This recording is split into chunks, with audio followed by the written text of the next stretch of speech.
2, 1 या लाइव। नमस्कार, मैं गौरवी प्रधान, काश फाउंडेशन यूथ ब्रिगेड की सदस्य, काश फाउंडेशन की 11वीं अंतर्राष्ट्रीय संगोष्ठी में आप सभी का हार्दिक स्वागत करती हूँ।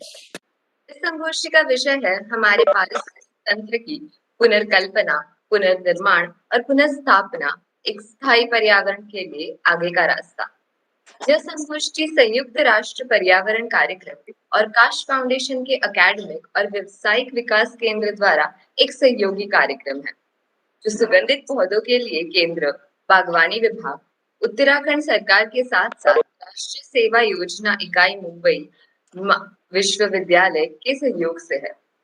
काश फाउंडेशन के बारे में बोलते हुए इसने 3 अक्टूबर 2019 को अपनी यात्रा शुरू की और तब से इसने सफलतापूर्वक एक निशुल्क प्राकृतिक चिकित्सा शिविर, 17 स्वास्थ्य वेबिनार, 10 अंतरराष्ट्रीय संगोष्ठी और सम्मेलन, 3 अंतरराष्ट्रीय संकाय विकास कार्यक्रम, एक अंतरराष्ट्रीय विश्व विरासत सप्ताह, एक मॉडल का सफलतापूर्वक आयोजन किया है। यूनेस्को युवा शिखर सम्मेलन, 7 विषयों पर एक प्रश्नोत्तरी प्रतियोगिता और कोविड-19 राहत गतिविधियों का भी आयोजन किया है। उत्कृष्टता और एक स्वस्थ वातावरण प्राप्त करने की खोज में काश फाउंडेशन ने 8 अंतरराष्ट्रीय और 24 राष्ट्रीय संस्थानों के साथ सहयोग किया है और परम पावन दलाई लामा, यूनेस्को के विश्व विरासत केंद्र, पर्यटन विभाग, महाराष्ट्र सरकार द्वारा भी सराहना की गई है और भारत सरकार के संस्कृति और आयुष मंत्रालय अपनी पहल के लिए, जिसका उद्देश्य समावेश, पारस्परिकता और एक स्थायी समाज के निर्माण के मूल मूल्यों को पूरा करना है। For our today's symposium, we are honored to have eminent guests and speakers like Dr. I. Gede Ketut Adputra, Dr. Valerie Koko, Dr. Nilpintra Chauhan, Dr. Zakir Molla, Professor Sudhir Puranik, Dr. Shanti Dev Sisodia, Shri Zoru Bhatena, Ms. Inger Anderson, Mr. Atul Bagai, and Dr. Akash Sadham. We eagerly look forward to hear what they have in store for us. With this, by giving our tribute to Mr. Sundarlal Bahuguna, an eminent environmental activist who started the Chipko movement, on behalf of Kaash Foundation, I once again welcome you all to the 11th International Symposium by Kaash Foundation in collaboration with the United Nations Environment Programme on reimagining, recreating, and restoring our ecosystems, the way forward to a sustainable environment. आगे बढ़ते हुए मैं काश foundation में पर्यावरण की संयुक्त निर्देशक और आईजेसीसीडी के संपादकीय बोर्ड की सदस्य कविता पांडे जी को काश फाउंडेशन का परिचय देने के लिए आमंत्रित करना चाहूंगी।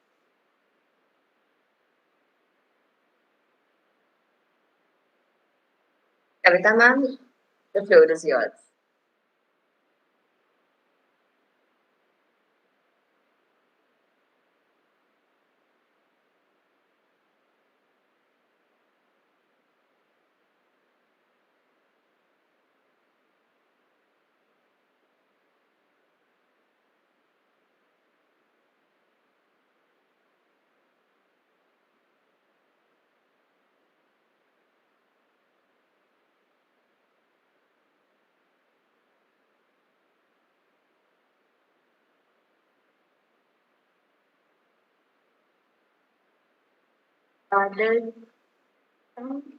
Technical issue, I suppose. Just give us a few minutes and we'll get back to it.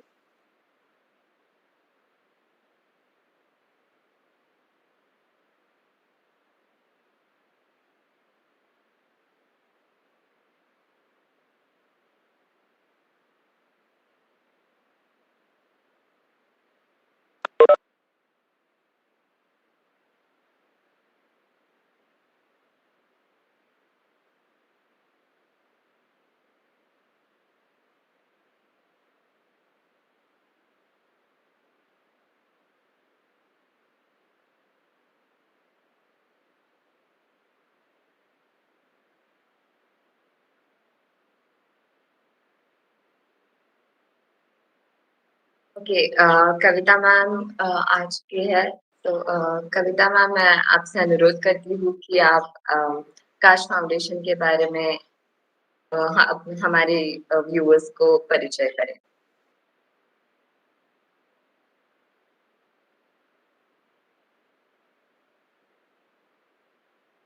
Am I audible? Yes, ma'am. Okay. So thank you so much, Gauravi, for giving me an opportunity to give a brief introduction about the Kaash Foundation. So before I start giving the introduction, I would like to congratulate to all the esteemed collaborators and participants on the occasion of World Environment Day. There is a very famous quote by Ban Ki-moon, the former Secretary General of the United Nations, who says, I quote, saving our planet, lifting people out of poverty, advancing economic growth, there are one and same fight.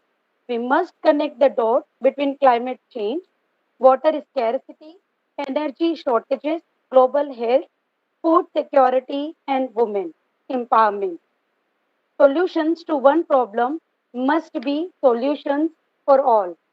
Kaash Foundation, which is a Mumbai based NGO, registered on 3rd October 2019 under the Bombay Public Trust Act of 1950.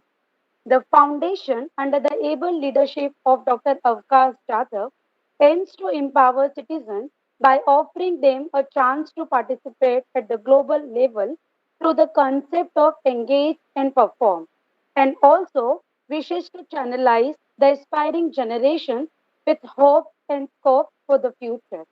For this, the foundation has identified the four verticals of E2H2, that is education, environment, health, and heritage.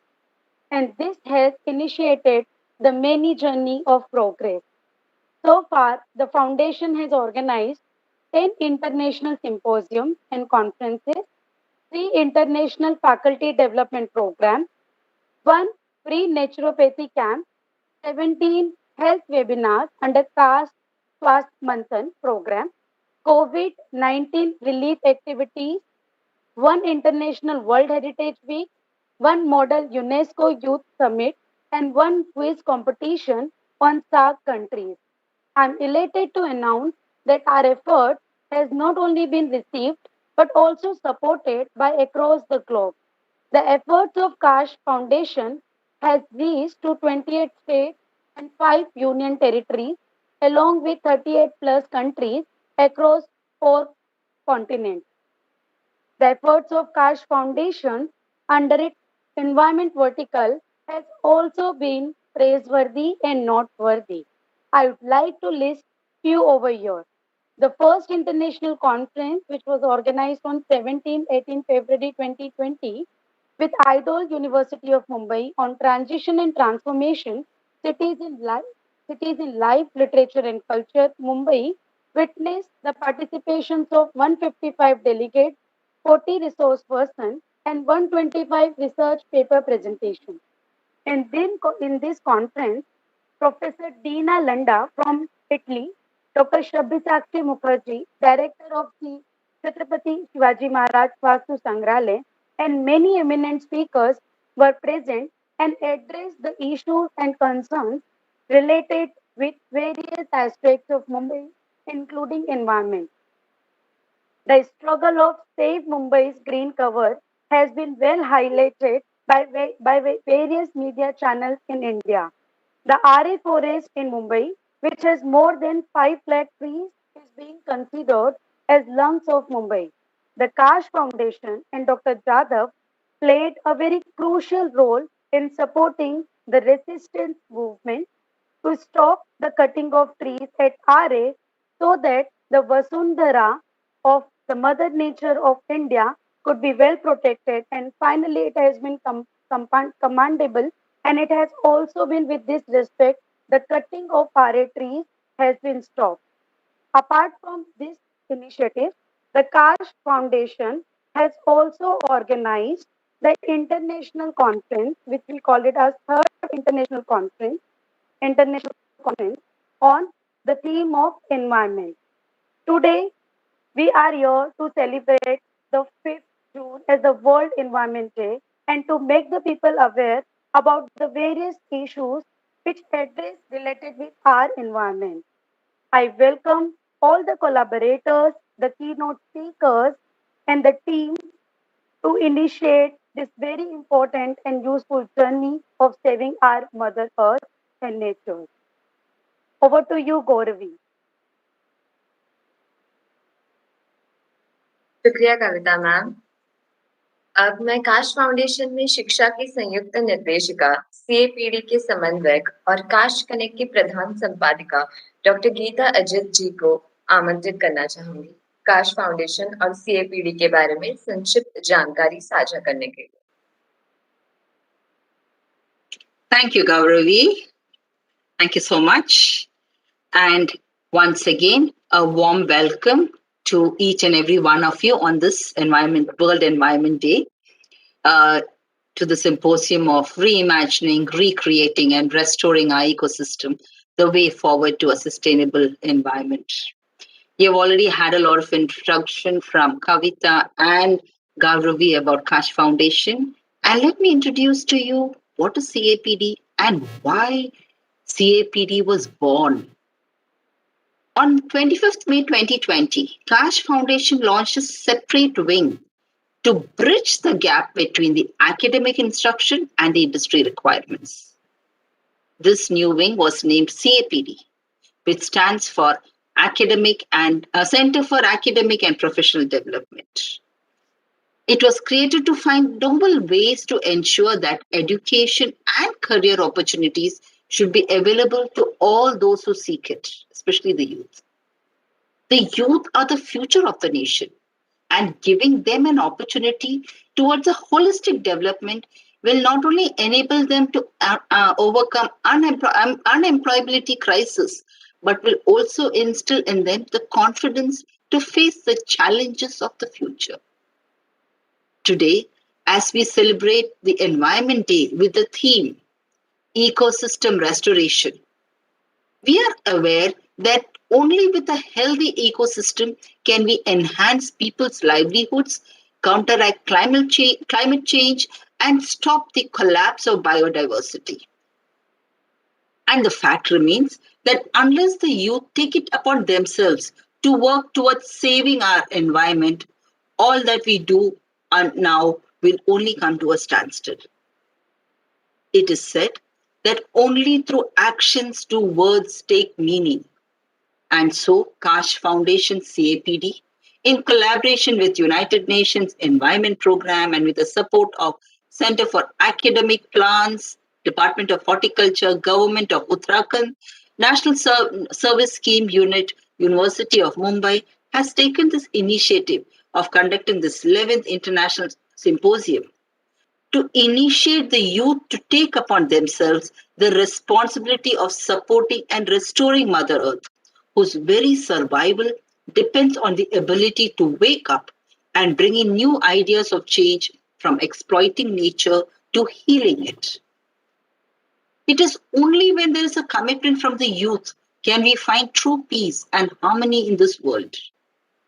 And that is why CAPD focuses completely on developing the youth in all requirements as needed. And keeping in tune with this philosophy, we at CAPD believe in the motto, time to renew, reinvent, and reinvigorate is now. So for the youth, for the children, for the youth, by the youth, and of the youth, we have CAPD out here, Kaash Foundation, always working towards the future of the country and the prosperity of the world. So with that, on behalf of CAPD, I welcome all of you and I hope you enjoy today's event. Thank you. Over to you, Gauravi. धन्यवाद Gita ma'am. आगे बढ़ते हुए मैं काश foundation की core committee सदस्य Pamela धोंडे को concept note के बारे में विस्तार से बताने के लिए आमंत्रित करूंगी। Thank you, Gauravi. Thank you so much. I would like to start with a quote. Treat the earth as if your life depends on it. This verse from the Bible truly exemplifies the interrelationship between the environment and the mankind. These both constantly interact to varying degrees with one another, And thus, the notion of this interrelationship is central in the dialogues covering environment issues. Over the years, our world has witnessed a breakthrough development in technology, science, and urban development, which, because of which our environment has been relegated to the sidelines. And it is because of this that we are losing and destroying the very foundation of our survival at an alarming rate. As per the 2020 statistics of the FAO and the UNEP, over 4 million hectares of forest, which is an area almost larger than the country of Denmark, are lost every year, which equals to almost one football ground every second. And closer to home, the recent cyclone indeed inflict a certain amount of damage to the environment, with numerous cases being reported in the coastal areas of Western India, and not forgetting even our own city, Mumbai. However, we can build back better. According to the UNEP's theme for World Environment Day this year, it encourages and aims. It aims and encourages today's generation to grow trees, green our cities, rewild our gardens, and clean up rivers and coasts. As Ms. Kavita Pandey as well as Dr. Geeta Ajit rightly said, we at Kaash Foundation have been working on improving and spreading awareness about the environment since our inception. And with WED 2021, we are encouraging everyone out there to go and plant the seeds of life. More about it will be said by our team member Stuti Pritesh later on. And however, we continue our celebrations for World Environment Day 2021 with the 11th International Symposium on reimagining, recreating, and restoring our ecosystems, the way forward to a sustainable environment. We at Kaash Foundation are thankful to all our collaborators, the United Nations Environment Program, the Center for Aromatic Plants, Department of Horticulture, Government of Uttarakhand, and the National Service Scheme Unit, University of Mumbai, for constantly supporting us in this endeavor. Through this symposium, we bring to you 10 international and national scholars from different walks of life, but with a heart that beats for the one true cause: environment, its protection and preservation. With this, I welcome you all once again to our 11th International Symposium. And as I believe, and I'm sure that everyone will believe, that together we can act because we are all generation restoration. Thank you, and over to you, Gauravi. धन्यवाद Pamela. अब मैं काश foundation की youth brigade सदस्य मरिया नोरोना से अनुरोध करती हूँ कि वह हमारे अगले अतिथि का परिचय कराए।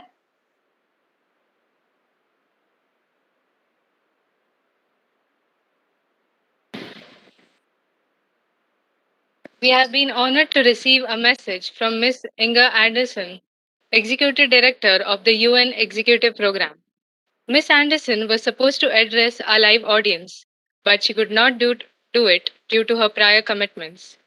However, she has been generous enough to share a good wishes through the member of the Kaash Foundation through an audiovisual, which would now be presented to you.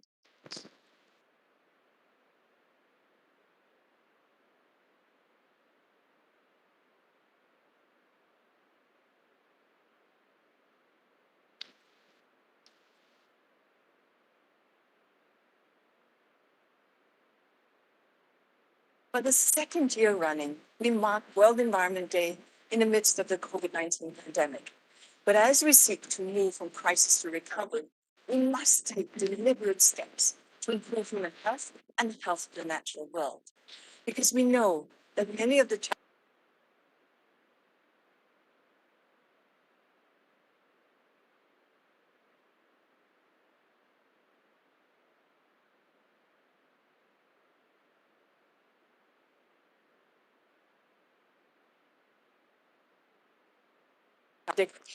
ecosystems worldwide. We seek to spur political support, generate science, and mobilize financial resources for the largest ever mass-scale restoration of our ecosystems. In reviving millions of hectares of terrestrial and aquatic ecosystems, we will profoundly improve human well-being and accelerate progress towards the Sustainable Development Goals. With this World Environment Day, let's all join as people and nature and here together.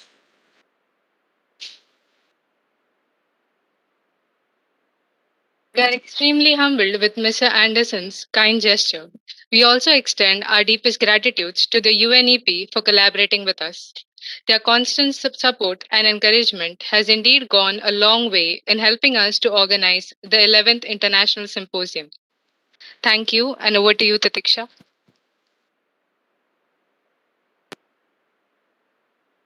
Thank you, Dr. Inger Edison, and thank you, Maria. This is the 11th International Symposium on reimagining, recreating, and restoring our ecosystem, a way forward to a sustainable environment. Brought to you by United Nations Environment Program in collaboration with Kaash Foundation Center for Academic and Professional Development, and with the support of Center for Aromatic Plants, Department of Horticulture, Government of Uttarakhand, and National Service Scheme Unit, University of Mumbai.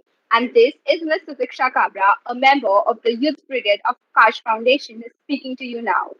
Without taking any more of your time, I would now like to invite Ms. Shirley Fernandez, a member of the Youth Brigade of Kaash Foundation, to convey to us the message of Ms. Teachin Sering, Director, UN Environment Regional Office for Asia and the Pacific, Bangkok, Thailand. Over to you, Shirley.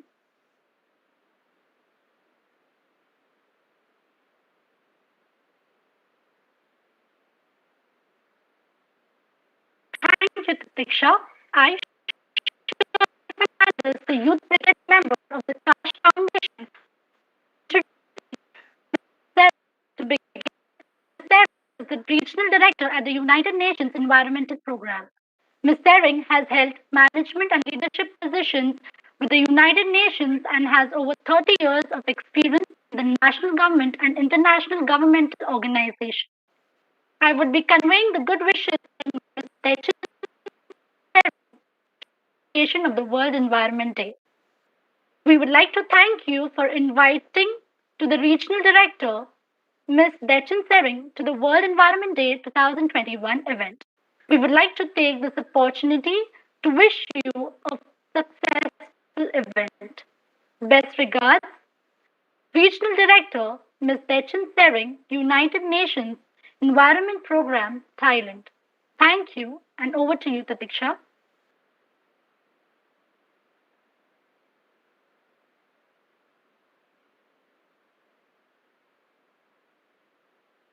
Thank you, Dechi ma'am. Thank you, Shirley. It was indeed a message full of knowledge and learning.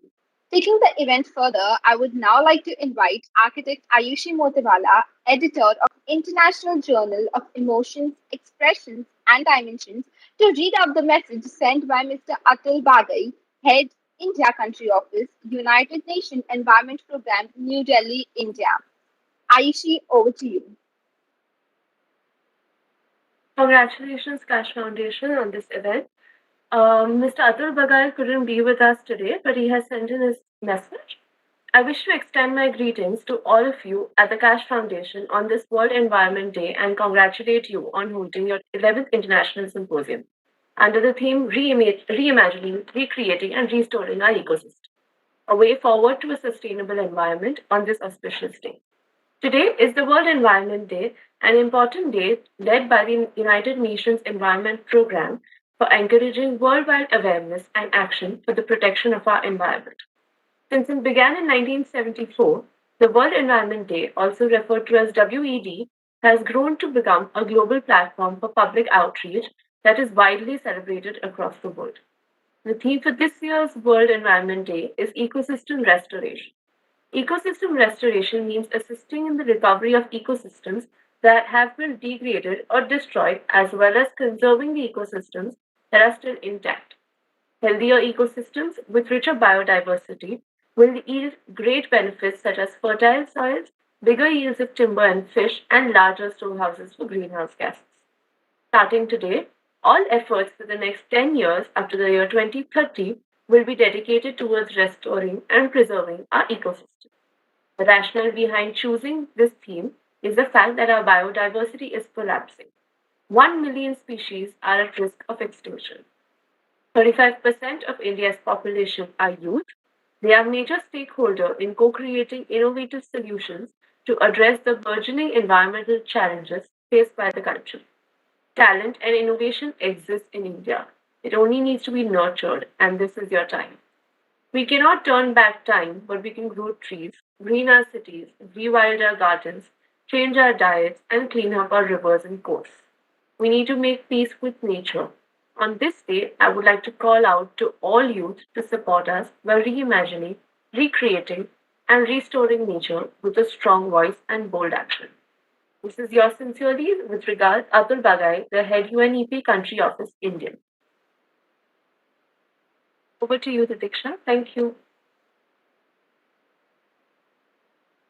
Thank you, Ayush ma'am, for reading such an insightful letter out for us, sent by Mr. Atul Bagai, Head, India Country Office, United Nations Environment Program, New Delhi, India. Going ahead, I would now like to invite Ms. Pranati Trivedi, yet another member of the Youth Brigade of Kaash Foundation, to take the event further. Over to you, Pranati. Thank you, Titiksha. Without further ado, let us now proceed to the next segment of our event. It is indeed an honor and privilege to extend a warm welcome to our keynote speaker, Dr. Adiputra, Senior Lecturer, Department of Biology, Faculty of Information Technology and Sciences, Universitas Hindu, Indonesia. Dr. Adiputra completed his PhD from La Trobe University in Melbourne, Australia from 1990 to 1996. His expertise lies in plant physiology and biochemistry. Since 2005, Dr. Adiputra is a senior lecturer in University of Hindu, Indonesia. He will now be presenting his deliberation on the title Sustaining Trees and Forest Function to Mitigate the Current Global Environmental Problems. Sir, thank you so much for joining us, and the floor is yours.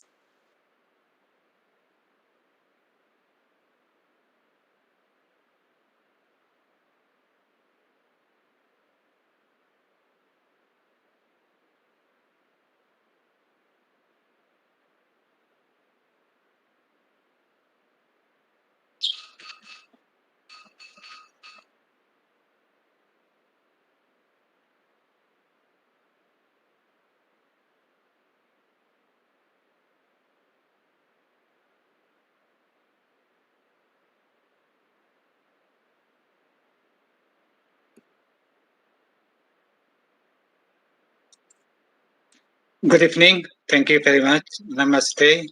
Om Swastiastu.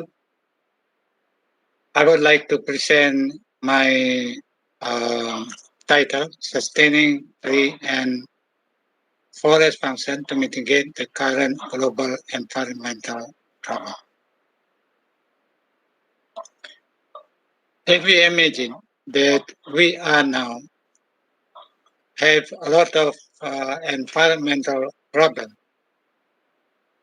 we can start from air pollution, which is generated by fossil fuel combustion, will increase global temperature, global warming, flooding, drought, decrease agricultural production, fresh water, etc. All of these problems has been discussed in various forums and produced various protocols and then implemented. But we then surprised with a very bitter experience, that is the breakout of COVID-19 pandemic, which is all we know, that the pandemic could impair economic, education, and public health. Now, to address the very wide variety of the problem, I think we can raise a question: can we reduce the air pollution globally? If we can reduce, so how the problem then occur? Now, if we assume that the plant could reduce the air pollution, I think we all good to know how the plant reduce the air pollution. So after we understand the mechanism, how the plant reduce the air pollution, then we, in a various way, could possibly involve in the process of healing our environment. So, if the plant then do their job, do their function to reduce the air pollution and to avoid the future problem that might occur in this planet, we might then increase the capacity of the plant to reduce the air pollution.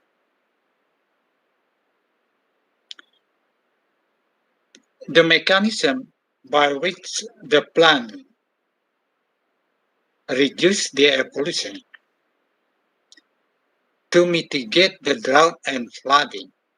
Maybe we can start our discussion or our talk on a very simple thing. That is the leaf of the tree. Leaf litter produced by the tree will melt the soil and inhibit the evaporation of water in the soil. So the soil moisture will be lengthened. The lengthening of the soil moisture will inhibit drought, will reduce the flooding. After the leaf litter then decompose into soil, the topsoil will be perforated.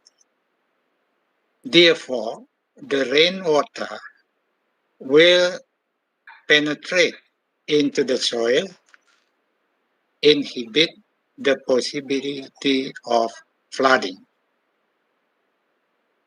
The other way, how the plant could reduce flooding and drought is by making a local water cycle. We may have known that in the beginning of the day, when the sun is rising, the water in the sea evaporate to make water vapor. The water vapor then form cloud. This cloud then drifts into a highland, then fall into the soil as rainwater. This rainwater percolate into the soil and penetrate the soil and flow slowly in the soil. With the forest and with the tree, water in the soil then taken up and then transfer to enrich rain cloud and then fall again into the forest. So this mechanism will inhibit flooding and the water will release slowly into the river. Therefore, more water, more fresh water will available to various uses such as domestic uses, agriculture, etc. Therefore, it is very important for us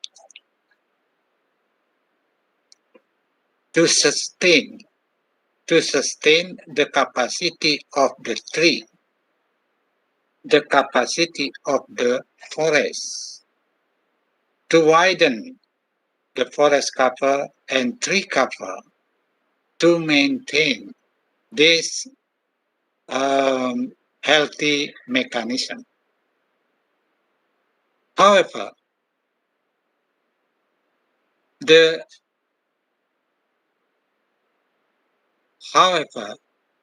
problem is still exists. Maybe because the air pollution is very difficult to be reduced. Even though the plant could do their function every day to reduce the air pollution. The air pollution that make glasshouse effect is taken up by the plant via a process that we all know is photosynthesis. The carbon dioxide is taken up by stomata and reduced into organic compound. And this process is natural, so the plant will not damage after taking up the carbon dioxide.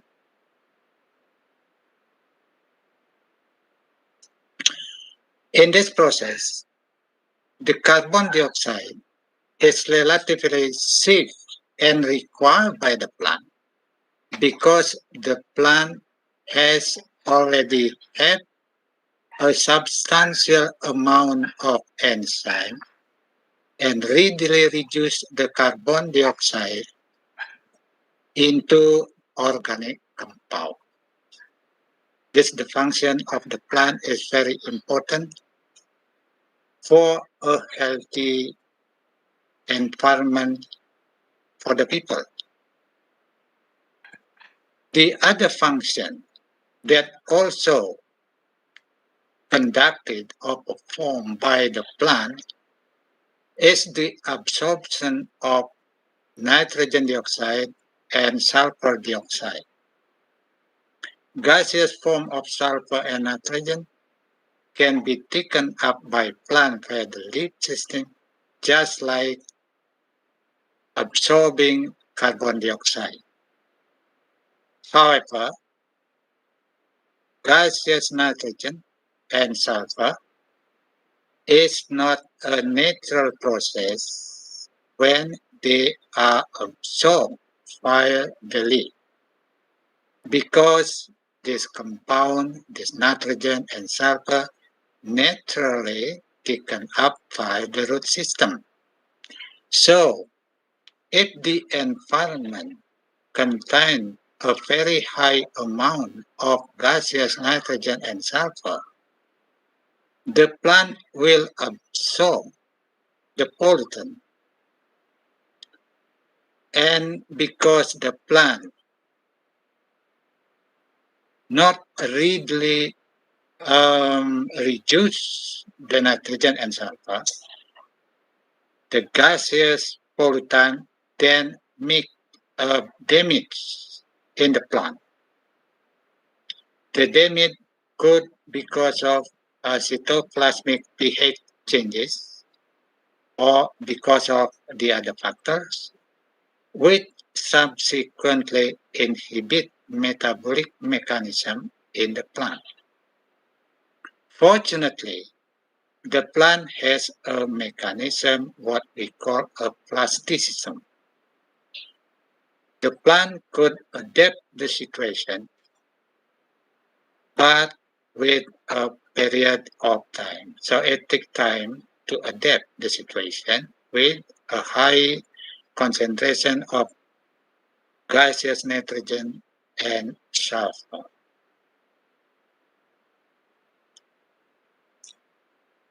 What could then happen if the capacity of plant to reduce air pollution very low, or if the forest cover is very low? This is the situation where many researchers link many researchers argue that COVID-19 could very closely related to air pollution. For example, air pollution particulate matter 2.5 still in the air because the leaf cover or the forest cover is too small. The capacity to absorb is too weak. So this pollutant still in the atmosphere. When this pollutant then inhaled by people, PM 2.5 will cause pneumonia. And when nitrogen dioxide inhaled by people, this could impair alveolar immunity.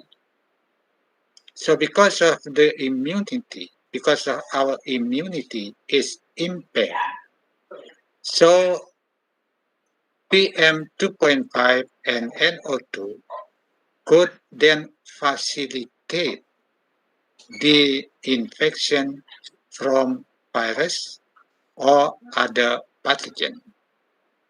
So cleaning up the air pollution for a healthy life of the people is very, very important. One thing that can we do is by sustaining the function of the plant, by planting the plant, or whatever we can do to clean this air pollution, because this air pollution endanger our life on earth.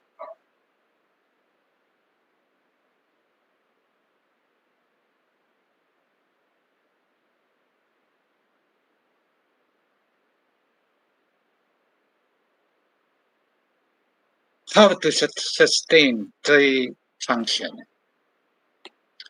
Tree will maintain their function if the existing tree and the newly planted tree continuously growing. So if the tree is not growing, they will not absorb the pollutant. They will not need carbon dioxide. They will not taken up nitrogen and sulfur from the root. So sustaining tree function means we have to let the existing tree to grow. This sustainable functioning can be achieved by using various systems, such as agroforestry system, reforestation, urban forest, etc. However, this system is not without problem. Therefore, we have to continuously doing a study how to improve the system, how to sustain the tree function. One of the problems that I have already studied for many years, how to increase crop production in agroforestry system without clearing up the tree. There is a problem such as the efficiency of crop in agroforestry system is very low. So if we want to increase our income from agroforestry system without clearing up the tree, it needs some study, but it should be done. This should be aware that the tree is very, very important for our health, for our life, to avoid the further disaster that possibly could occur because of the air pollution. So the first study that has been conducted was funded by the Department of Education and Culture of the Republic of Indonesia and also from the University of Hindu Indonesia. And the result of the study has been disseminated by seminar and published in a journal. So in conclusion, I would highlight it that maintaining the sustainability of tree function could mitigate the environmental problem. So the forest, the tree function should be maintained. Thank you very much. Dan Dewa, terima kasih.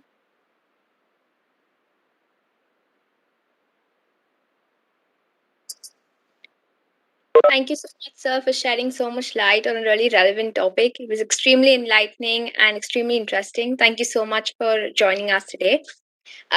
Moving on, I'd now like to invite Dr. Geeta Ajit, Joint Director Education, Kaash Foundation, and Editor-in-Chief of Kaash Connect, to launch the latest issue of Kaash Connect.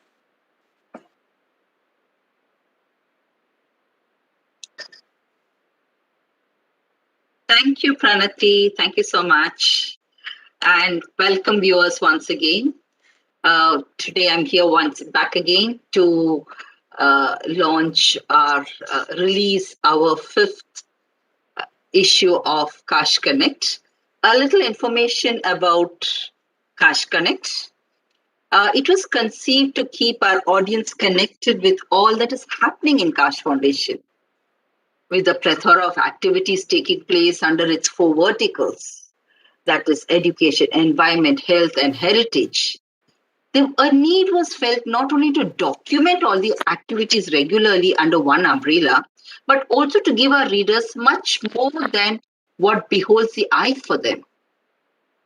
Kaash Connect gives its readers a detailed verbal description on all the events conducted by Kaash Foundation and also behind the scenes activities of all its members, especially our youth brigade. At the onset, I would like to thank our founder, Dr. Avkash Jadhav, for his support and cooperation throughout. He's been a pillar of strength right from the very beginning, where, no matter what problems you have, and we have Avkash with us. I would also like to thank my senior reporter in charge, Pamela Dhonde, on whom I depend heavily at all times, not just for the articles to be put together, but also to see the overall functioning and working of the production. Pamela is the one I call up sometimes at 10 at night or even early mornings, and she'll always pick up the phone no matter what the time of the day is. It's very rare that she doesn't even answer the phone within 3 calls. That's the strength of Pamela that I have with me. And I also would like to thank my senior reporters, Pranati, who's there right now with you, Pranati Trivedi, Krishna Sawant, who are working with me as reporters at all odd hours of the day to ensure that we get the news on time. I would also like to thank our junior reporters, Aisha Munjevar, Anuja Augustine, Tirtha Samant, and Shaumik Rahate, who are the backbone of this newsletter. A great deal of credit goes to our design team, Sahil, Jagita, and Yash Batra. Sahil, who is the head of the design team, is the one who deserves the credit for the beautiful aesthetic, artistic appeal that our newsletter has. He is one of the most hardworking students I've come across, and I bank on him. Not I. Kaash Connect banks on him completely for the design and structure, for which he often has to do at a short span of time. We give him a deadline of saying, okay, Sahil, we want it by tomorrow morning. And poor Sahil is working all through the night. He ensures that the newsletter is ready the next day morning, and he's attending his lectures in college on time. That's Sahil. He has never let us down. A very quiet, shy, unassuming boy. It was very difficult actually for us to request him come on and speak to us to the forefront to the audience. Finally, he has agreed, and so, my dear friends, ladies, gentlemen, all the audience out here, I present to you my chief designer, Sahil Jagita. Sahil, where are you? And he's going to give us some insight into the problem of design. Sahil, we need to see you too. Where are you? Am I visible? No, you are not. Ah, yes, now you are. Yeah. Thank you so much, ma'am, first of all. And I'd like to share my experience about working on the newsletter. So we started working on Kaash Connect last year, and to be honest, when Avkash sir had pitched the idea of the newsletter, I was a bit skeptical whether I could design it. Mainly, would I be able to sustain it because it was a quarterly newsletter? And then I had never designed a newsletter before. But when we started working on the first issue, it was really a big challenge. But then, as we started working, Geeta ma'am used to guide our designing team and the design and details of the newsletter. And we got to learn a lot of the nuances of newsletter designing while working on it. Plus, we have a very awesome team who put their blood and sweat in each quarterly issue. We have a great team of reporters who write such detailed reports. We have our head reporters, Pamela, Pranati, Krishna, who always put in so much of effort to help us with the corrections from the drafts that the designing team sends them. And I think all of us in the team have learned innumerable new skills while working on the newsletter. And we aim to learn much more in the time to connect, in the time to come. Thank you so much, Kaash Connect. Thank you, Sahil. And thank you, everybody. And thank you for Maria for screening the release of our fifth issue. It's hard to believe that we have crossed 1 year and we are now rolling on to the second year.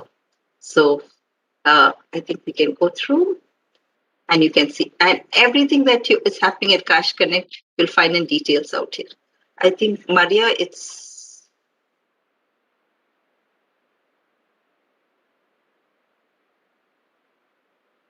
Thank you, audience. And back to you, Pranati.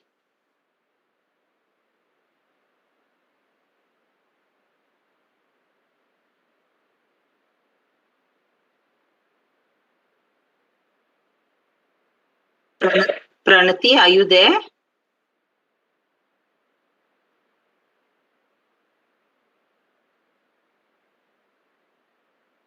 Thank you so much, Geeta ma'am, and thank you, Sahil, for launching the fifth Kaash Connect, fifth quarterly launch of Kaash Connect. And without any further delay, I would now like to invite another member of Youth Brigade of Kaash Foundation, Ms. Stuti Sonavne, to take over. Stuti, over to you. Thank you, Tatiksha. Good evening, one and all. I am Stuti Sonavne, member of Youth Brigade of Kaash Foundation. I would start by quoting Martin Luther. For in the true nature of things, if we rightly consider, every green tree is far more glorious than if it were made of gold and silver. In order to spread awareness about the importance of environment and World Environment Day, the young members of Kaash Foundation, under its environment vertical, came up with the initiative of encouraging everyone to plant saplings or even seeds in their societies, balconies, or anywhere they can, and to share this memory with us through photographs. 1st June, the first day of this campaign, was where we officially launched the poster for this campaign. And on the next day, we shared a video for which the lyrics were written by our fellow youth members of Kaash Foundation, Maria Norona and Srishti Joshi. And the beautiful voice is of Rizal Lopez, student from St. Xavier's College, Mumbai. The motive of making this video was to make people aware of the damage the cyclone has done and how could they help the nature. The answer was pretty simple, by planting saplings. Day 3 was more of a fun day where we wanted people to participate and to have fun. So we created a bingo challenge based on environment. Yesterday, 4th of June, We shared one more video in which the youth of this foundation shared their photos while planting a sapling in order to inspire people to join this initiative. And here we are today on this day of World Environment Day.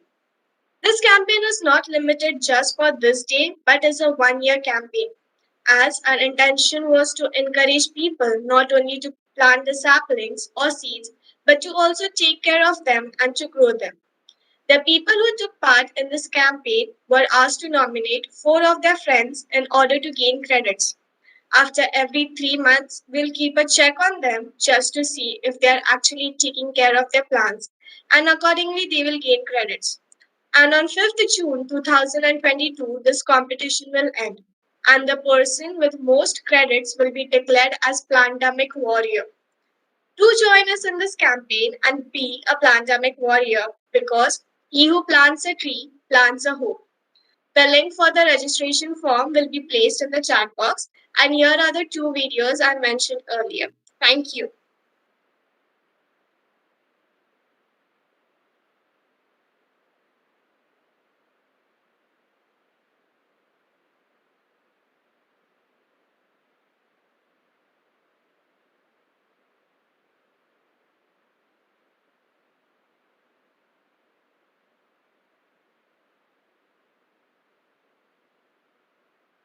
The audio is not audible.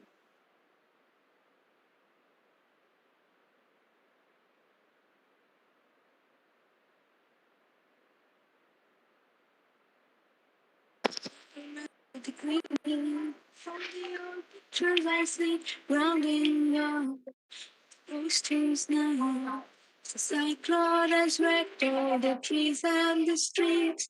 As humans exile responsibility. It's over and over, the only truth. Together, something is to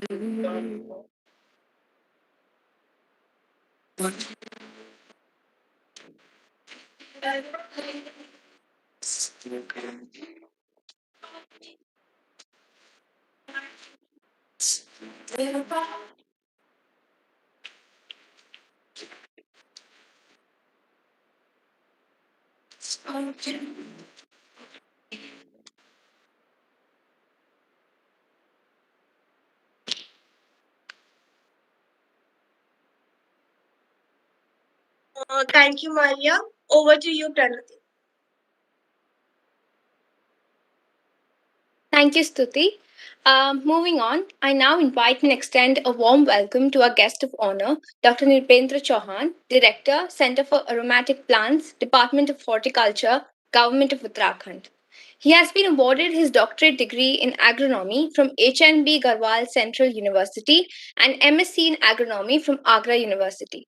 Dr. Chauhan has more than 30 years of experience in research and development, extension, development of agro-technologies, processing, and commercialization of aromatic plants. Under his able leadership, Center for Aromatic Plants (CAP) was established in Dehradun and was awarded honorable mention by the International Center for Integrated Mountain Development, Nepal Kathmandu, which recognized the center's outstanding contribution to developing the aromatic sector as a major engine of the rural development in Uttarakhand, which is also often referred to as the Deva Bhumi or the land of the gods due to the numerous pilgrimage centers that are found throughout the state. Uttarakhand is also known for the natural environment of the Himalayas and Terai regions. Dr. Chauhan has been honored with the Scientist of the Year award by Essential Oil Association of India for the year 2010 for his outstanding contribution in development and propagation of aromatic sector in Uttarakhand. He's also been awarded with the Hind Ratan Award by Global Achiever Foundation Delhi for his outstanding services and contributions made. Today, Dr. Chauhan will be delivering his presentation on the title Aromatic Sector, Role of Aromatic Plants in Conservation of Environment. We're extremely honored to have you amongst us, sir, and the floor is yours. Am I audible? Yes, sir, clearly. My name is Dr. Zafar Haider. I am scientist at Center for Aromatic Plant, and I will deliver the lecture on behalf of Dr. Nilpintra Chauhan. Actually, there is an urgent meeting in Dehradun, and Dr. Chauhan has gone for attend this meeting in Secretariat Dehradun. So I will deliver the lecture on behalf of Dr. Chauhan. First, I would like to thank to Connect Center for Aromatic Plants on the World Environment Day on this occasion, and I will like to congratulate Kaash Foundation and the organizers and office bearers of Kaash Foundation for organizing this symposium. In my presentation.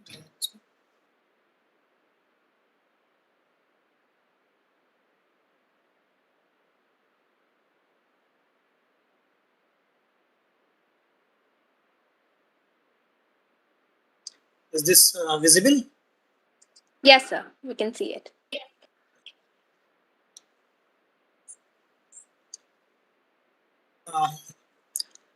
Our institute is Center for Aromatic Plant, and Center for Aromatic Plant is working on aromatic plants, medicinal and aromatic plants, and we are working on aromatic plants only.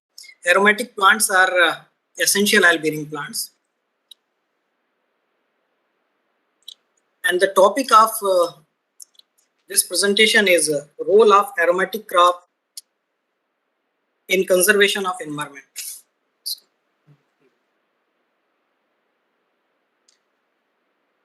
This picture showing the historic relationship of aroma or aromatics with Uttarakhand. Uttarakhand Himalaya, you all know that Uttarakhand Himalaya is well known for aromatic herbs since ancient times, and Sanjeevani is the most popular example used for treatment of unconsciousness of Lord Lakshmana through aromatherapy. तो आप सभी लोग जानते हैं कि रामायण काल में जब लॉर्ड लक्ष्मणा को जब वो मूर्छित हुए थे तो हनुमान जी जब वो संजीवनी बूटी ढूंढने के लिए गए थे तो वो द्रोणा पर्वत उत्तराखंड में ही स्थित है, चमोली जिले में, तो वो द्रोणा पर्वत पर आए थे और संजीवनी बूटी यहाँ से ले गए थे. तो this picture showing the historic relationship of aroma, और उनका जो क्योर हुआ था वो एरोमाथेरेपी के जरिए उनका हुआ था. Uttarakhand is blessed with varying climatic conditions like subtropical, temperate, subalpine, alpine and variety of soils. तो यहाँ का जो climatic condition है वो बहुत ज़्यादा varying है. Foothills है यहाँ पर, subtropical zone है, temperate zone है, subalpine है, alpine है. तो जो cropping pattern है वो एक variety है, काफी एक broad variety है, range है जो यहाँ पर उसके climatic conditions के वजह से वो बायोडाइवर्सिटी में फेवरेबल है.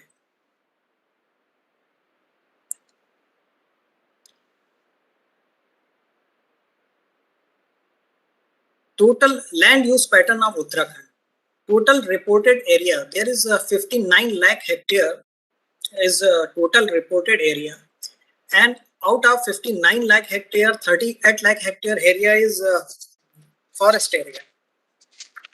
And this is mostly 64% of the total reported area, and there are a large area is wasteland, cultivable wasteland. जो आप देख रहे हैं 3.18 लाख हेक्टेयर, 3 लाख हेक्टेयर से ज्यादा जमीन है जो खाली पड़ी हुई है. वहां पर कल्टीवेशन हो सकता है लेकिन कल्टीवेशन हो नहीं पा रहा है.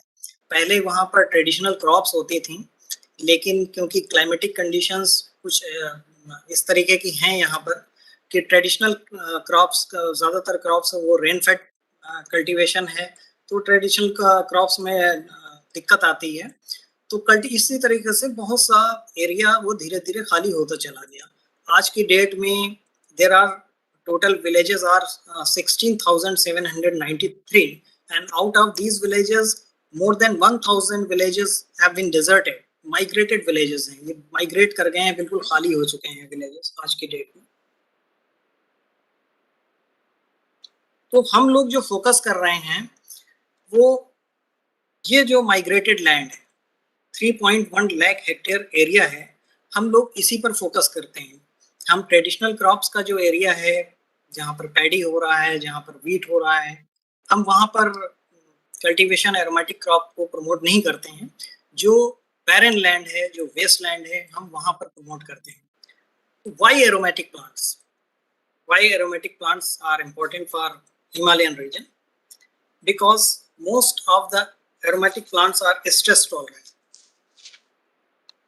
जो विपरीत परिस्थितियों में, क्योंकि यहाँ की जो कंडीशन है वो रेन फेड कंडीशन है, एनिमल ग्रेजिंग बहुत ज्यादा है, वाइल्ड एनिमल, तो ऐसी परिस्थितियों में, ऐसी कंडीशन में जो स्ट्रेस कंडीशन है, उस स्ट्रेस कंडीशन में हमारी एरोमेटिक क्रॉप्स जैसे लेमन ग्रास है, पमारोजा है, वो बहुत फिट बैठते हैं। और क्रॉप इस स्ट्रेस कंडीशन की वजह से ही वो वेस्ट लैंड हुआ है। लेकिन हम लोग जो प्रमोट कर रहे हैं, जैसा लेमन ग्रास है, वो 5 इयर्स पेरेनियल क्रॉप है, एक बार लगा दिया तो वो चलती रहती है, और वो रेन फेड, अगर इरिगेटेड लैंड नहीं है तब भी वो बहुत ही इजीली ग्रो करेगी।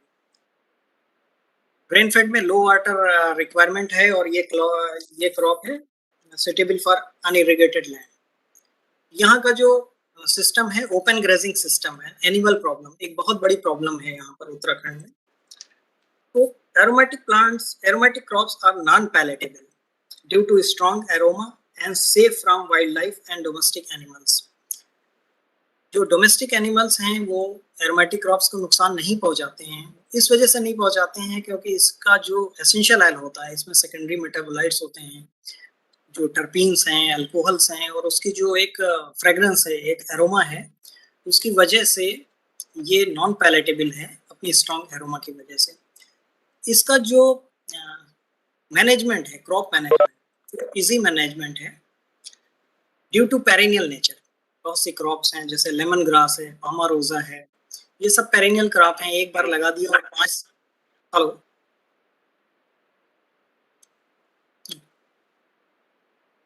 Am I audible?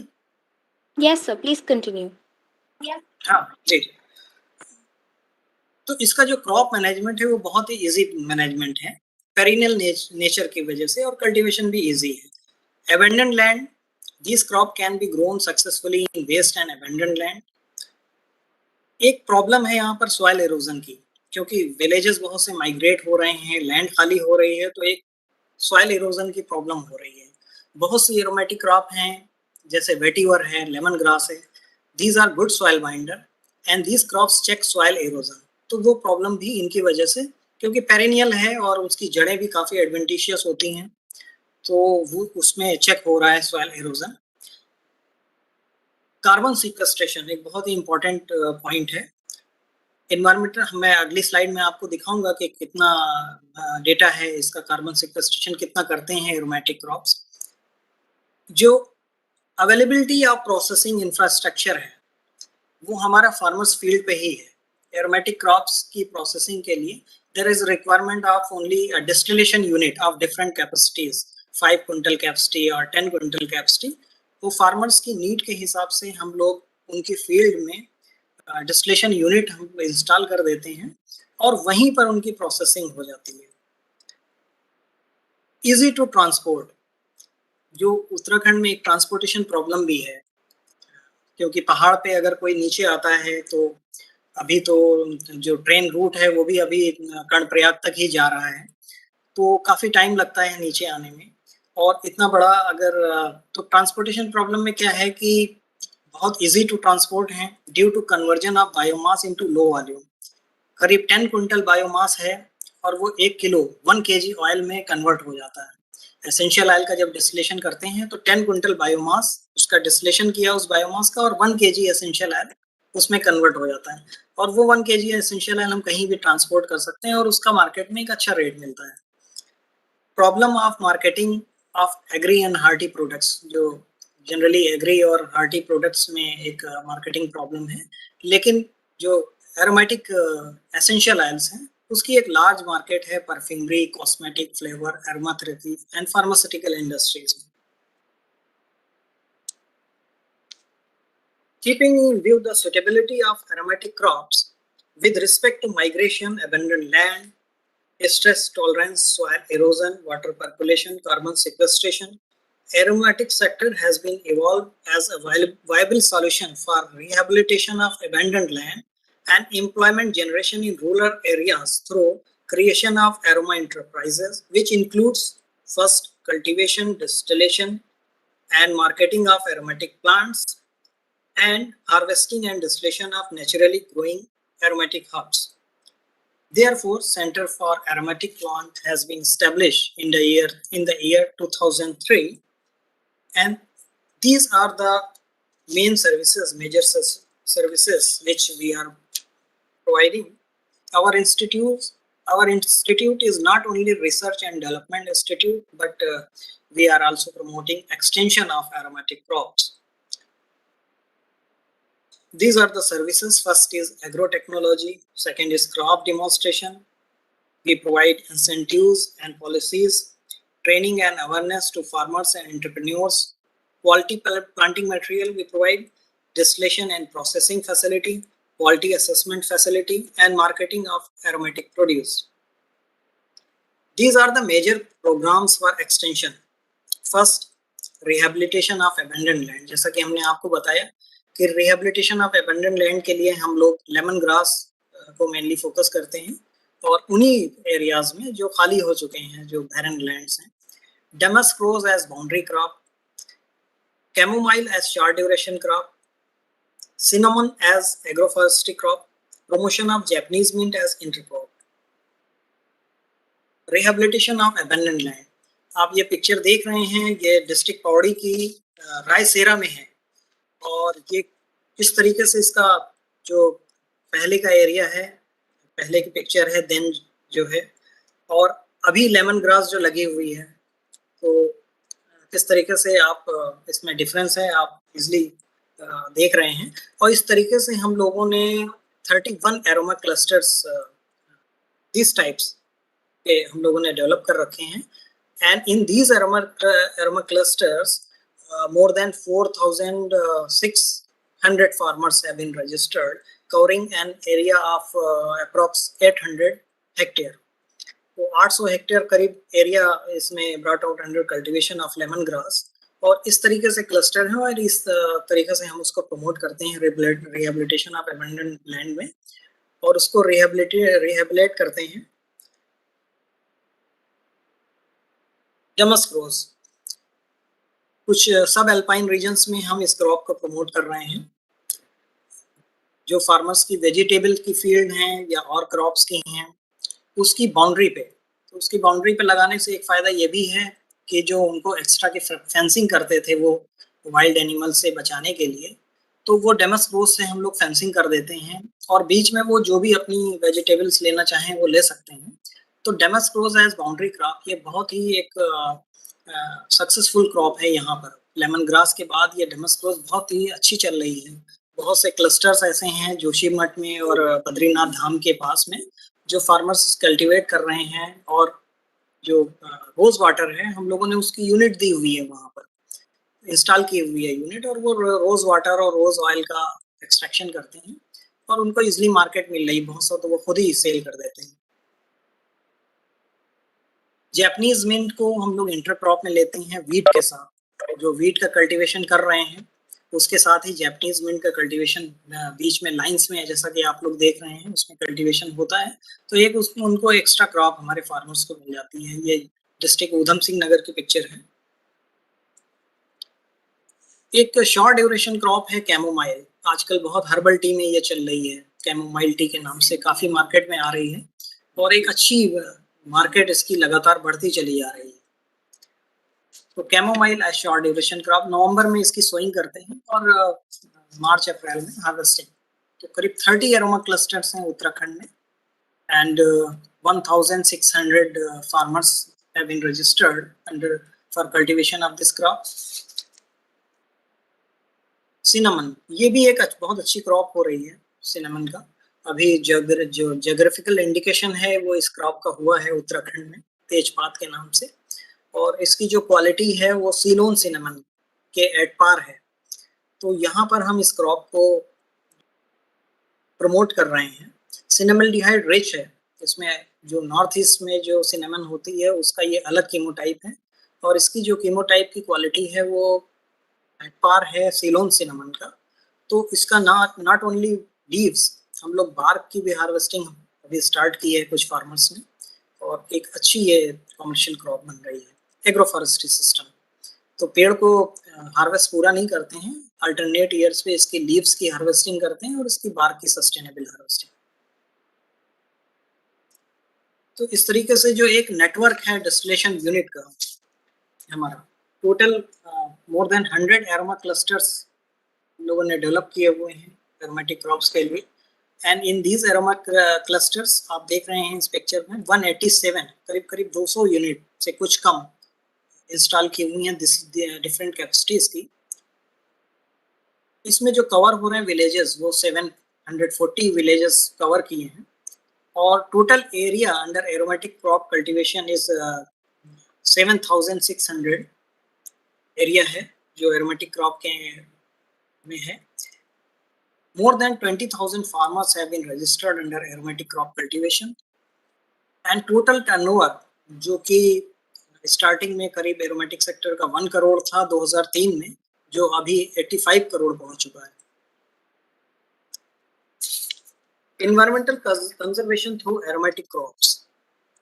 Aromatic crops, especially lemongrass, जैसे कि मैंने आपको बताया, aromatic crops, especially lemongrass, are stress tolerant and perform well in waste and abandoned lands.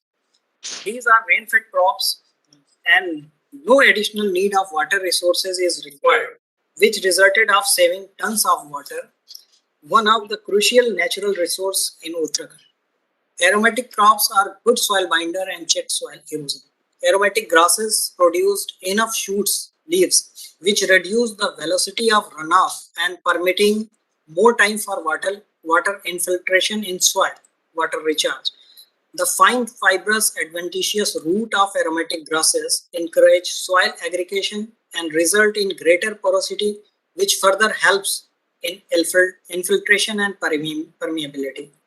Aromatic crops have higher carbon sequestration capability. जैसा कि इस slide में आप देख रहे हैं, जो कार्बन सीक्वेस्ट्रेशन हो रहा है इनके बायोमास से, वेटिवर में सबसे ज्यादा हो रहा है। वेटिवर में 15 ton per hectare per year, mint में 6 ton per hectare per year, lemon grass 5 ton per hectare per year. So I would now request you to please conclude your talk, your speech. Okay. और जो palmarosa है वो 6 ton per hectare, cinnamon 4 ton per hectare, और जो tree species हैं बहुत सी वो popular में 8 टन पर हेक्टेयर है, सौगौन 2 है, कटहल की का जो ट्री है वो 1, एल्बिजिया लेबैक 1, साल 0.87, और जो कार्बन सिक्वेस्ट्रेशन कैपेसिटी है वो एरोमेटिक प्लांट्स में as compare to tree species and some traditional crops is मोर।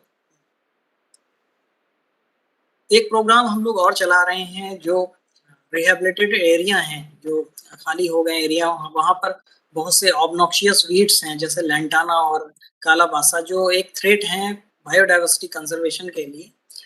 तो उनका हम लोग सस्टेनेबल एक हार्वेस्टिंग कर रहे हैं और डिस्टिलेशन कर रहे हैं उन्हीं एरियाज में, और हम जो डिस्टिलेशन यूनिट है उन्हीं एरियाज में इंस्टॉल कर देते हैं।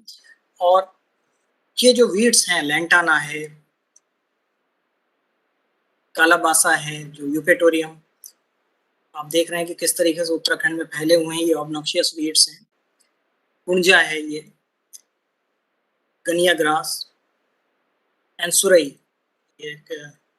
तो इनका हम प्रोग्राम चला रहे हैं, ये सस्टेनेबल हार्वेस्टिंग और डिस्टिलेशन का।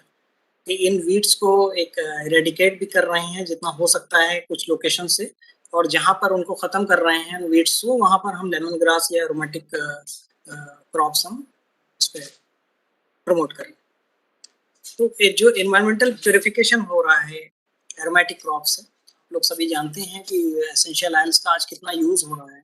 Mosquito, insect and pest control में जो एसेंशियल ऑयल का यूज़ हो रहा है, viral disease control such as colds and flu etcetera, bacterial and fungal disease control, air purification through aroma diffuser जो इसमें यूज़ हो रहा है। Thank you very much.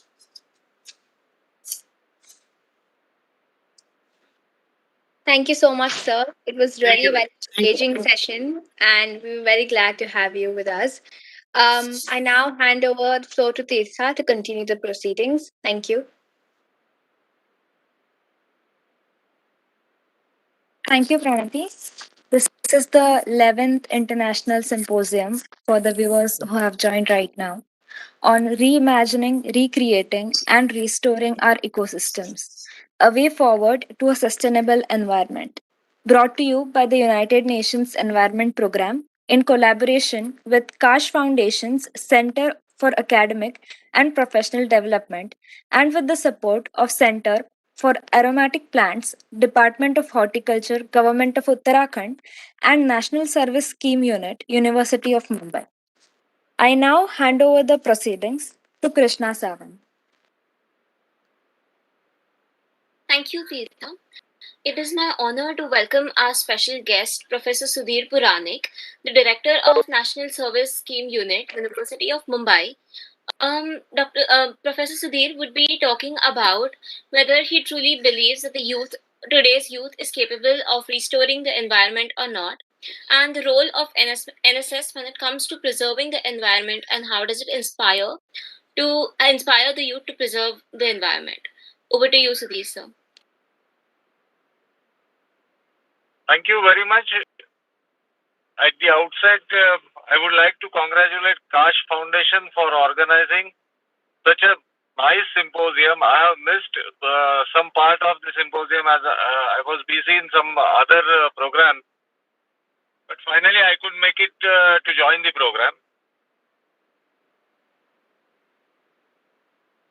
Basically, National Service Scheme is a scheme given by the central government where volunteers work for the cause of society and for creating awareness and all these things in society. It is guided by the government of Maharashtra also.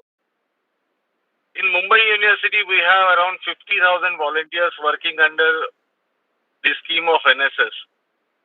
And mainly the projects that we undertake are related with environment,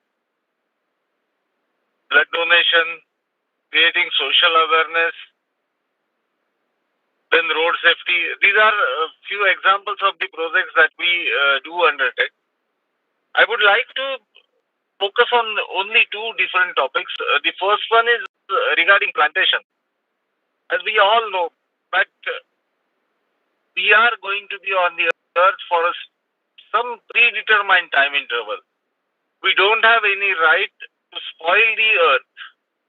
It's our responsibility to take care of the earth and to hand over it as we received it to our next generation.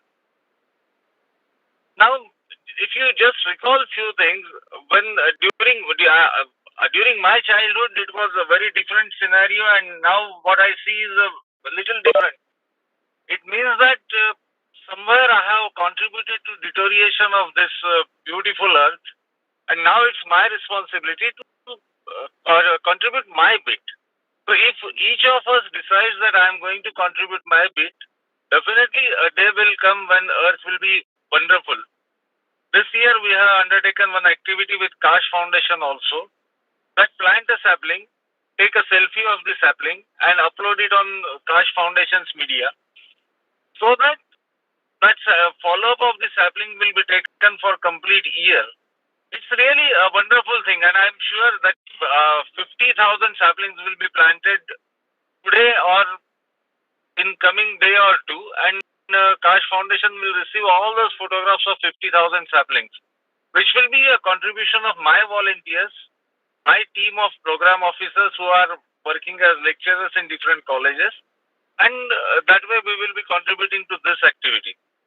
Second thing, what we had done even today with one NGO from Mumbai, we were successful in spreading almost 25,000 seed balls in the premises of Sudhagarh Taluka. That is another good achievement for we people. We are having certain different projects of plantations in coming future. Still they are under a little consideration and planning mode. And the second most important aspect that we are trying to deal with is the water literacy and water conservation. Each of us is spending ample amount of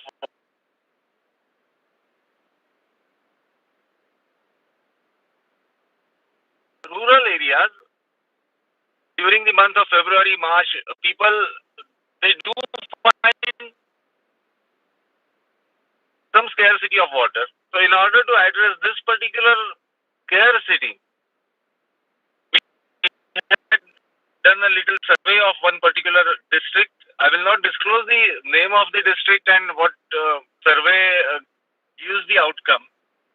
But that survey has underlined one very important thing, that whenever you try to regenerate the sources of water, they do work. So during this particular year, we are going to focus on this water regeneration projects, and in addition to that, we will be creating water literacy among the society, and specifically in rural part of Konkan and Thane and Palghar district, where we can contribute a lot. Right now, I'm in little travel mode, so I won't be continuing for a long time. But I really appreciate the efforts taken by the Kaash Foundation and its team. Specifically, I would like to appreciate the efforts taken for the follow-up that the resource persons are going to join or not the yesterday evening's meeting. That was a wonderful thing on behalf of Kaash Foundation. So thank you all, and I wish all the best. And I assure you that my volunteers will contribute to environment as usual with a large number. Thank you very much. Thank you, Professor Sudhir. Thank you, Professor Sudhir, for enlightening us with those wise words. Now, I would like to welcome our special guest, Dr. Avkash Jadhav, who was nominated as the Municipal Councillor in BMC 2012 to 2017. Hello? 2017 as a representative from the academic section. He has commissioned more than 40 surveys on social issues, some of which findings have been used by government bodies. He was instrumental in getting 103 square kilometers of Sanjay Gandhi National Parks as a no plastic zone after a struggle of 11 years. He has received more than 18 national and international awards for his social work, human rights activities, and environmental activism. Currently, Dr. Avkash Jadhav is the head and associate professor of Department of History at St. Xavier's College, Mumbai. The founder trustee of Kaash Foundation, Mumbai, and also the director for the Center of Academic and the Professional Development and Allied Academic Body of Kaash Foundation. Sir, the floor is yours. Thank you, Krishna. Am I clearly audible? Yes, sir. Thank you very much. At the outset, let me extend gratitude to United Nations Environment Program for encouraging us and for being our primary collaborator for this event, and also to Dr. Professor Sudhir Puranik from MSS in Mumbai University for the support, and also the Center for Aromatic Plants, Uttarakhand. When we look at environment, generally it is regarded as a very individualistic concept. But we fail to understand that the role and responsibility is always connected because the damage is collateral. Environment is the only field rather, or the only sector where there is no future tense for the planet. Because what you do today defines how it would be tomorrow. So, in fact, your present has to be engaging, your present has to preserve, your present has to conserve. Only then you can look up to the environment. The World Environment Day, in fact, began in 1974 for the first time. And this year, 2021, the theme for the environment protection and sustainability is air pollution. With the entire motto that breathing can't be stopped, but we can change and purify the quality of the air. I would like to highlight few areas because environment protection is not a responsibility of any particular NGO or just government body. I would go systematically into this 4 tier of a society. The first and foremost, the education institutions, the schools, the academia for that matter. I would like to highlight a small example here. I teach history in St. Xavier's College, and very often we teach our students to some of these historical sites. I'm sure many professors also take students to historical sites or from the allied subjects, whatever sites they can take them. And we go there, we teach the students art and architecture, we display our teaching skills, and then we return back without realizing that the time spent can also be utilized in heritage activism.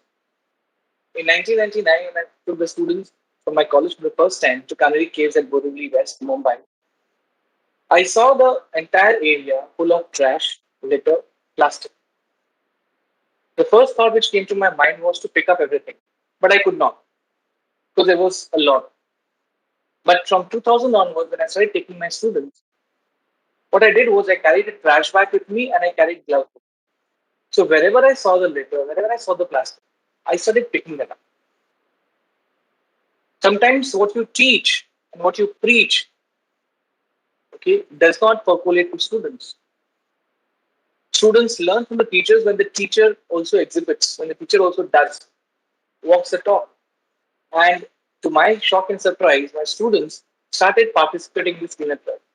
This cleanup drive, which we've been engaging in from 2000 onwards till almost 2019, before the pandemic began. We started constantly engaging with the authorities to not allow plastic entry in Sanjay Gandhi National Park, 100 Club. And eventually, with the help of students, generally students are given various projects, assignments. If you ask me honestly, many times students want to learn out of the box, or rather they want to get away from the box. I gave the option to 10 students of mine. I said, here is an option where I want you to do something which may become a policy. Are you ready for that? Are you ready to learn beyond your textbooks? And they all volunteered.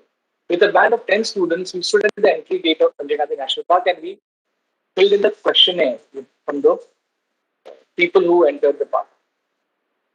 And जितने लोग इस park में आए सब ने questionnaire भरा हमने इसके दो मुद्दे हमने जानने की कोशिश की एक क्या आप चाहते हैं कि इस फॉरेस्ट को जिसको पार्क कहा जाता है नो प्लास्टिक जोन डिक्लेयर किया जाए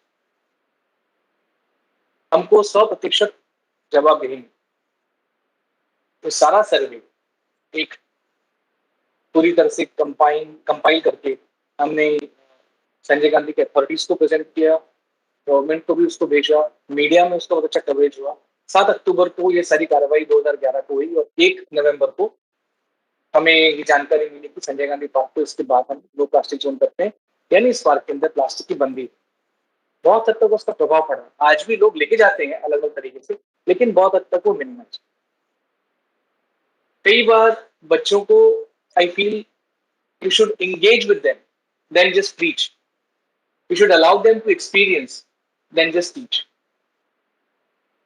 हमारे यहाँ पर कॉर्पोरेट सोशल रिस्पॉन्सिबिलिटी है लेकिन हमारे यहाँ पर एजुकेशनल सोशल रिस्पॉन्सिबिलिटी नहीं या इंस्टीट्यूशनल सोशल रिस्पॉन्सिबिलिटी नहीं सारे जो इंस्टीट्यूट्स हैं वो गवर्नमेंट फंडिंग पर चलते हैं तो कहीं ना कहीं ईवीएस नाम का जो सब्जेक्ट है वो क्लासरूम के बाहर एग्जाम के दायरे के बाहर उसको हम बच्चों को लेके जाए जो मुहिम हमने शुरू की कि आपको एक पौधा लगाना है और साल भर के बाद उस पौधे का आपको सिर्फ एक ब्यौरा देना एक रिव्यू देना we will give you grading of that I am sure it will make wonders students will enjoy doing that activity institutional social responsibility की जो एक मुहिम है ये शुरू होनी चाहिए कि जहां पर पर्यावरण ना ही सिर्फ अपने कॉलेज के प्रीमाइसेस में या यूनिवर्सिटी के प्रीमाइसेस में लेकिन कम से कम अपने 2 स्क्वायर किलोमीटर की प्रीमाइसेस में भी हर एक संस्था अगर ये प्रयास शुरू करेगी तो बहुत बड़ा फर्क आएगा।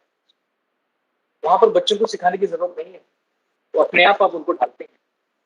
उसी तरह से the role of citizens around us. Few years back, I would like to share this experience. Along with few friends, we had gone to Singapore, and we traveled by the metro train. The entire train was as good as empty. You're traveling late night. So one of my friend, हमारी आदत होती है जब train के bogie और ये सब खाली होती है, सीटें खाली होती है, तो हम सामने पैर रखते हैं और बैठ जाते हैं। तो मेरे दोस्त ने वैसे ही किया, शूज निकाले और पैर रख के उस पर बैठ गया। अच्छी नंग सीट्स थी तो बैठ गया ऐसे। एक बहुत ही बुजुर्ग व्यक्ति वहां पर आए और उन्होंने वो उसके बगल में आके बैठे और उन्होंने कहा कि आप अपना पैर मेरी गोद में रखें। तो ये लड़का जो मेरा दोस्त था थोड़ा सा सकपका गया, he got embarrassed and he pulled the legs down and he said sorry you wanted to sit here, I did not know. उन्होंने जो जवाब दिया बहुत अहम जवाब था। उन्होंने कहा no, this is part of my resources and I am equally responsible to protect these resources.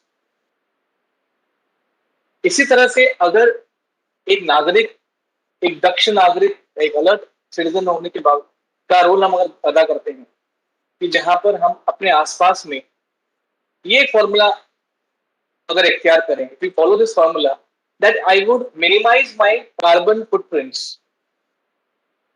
and I would maximize my role and my participation and contribution in maintaining the ecosystem.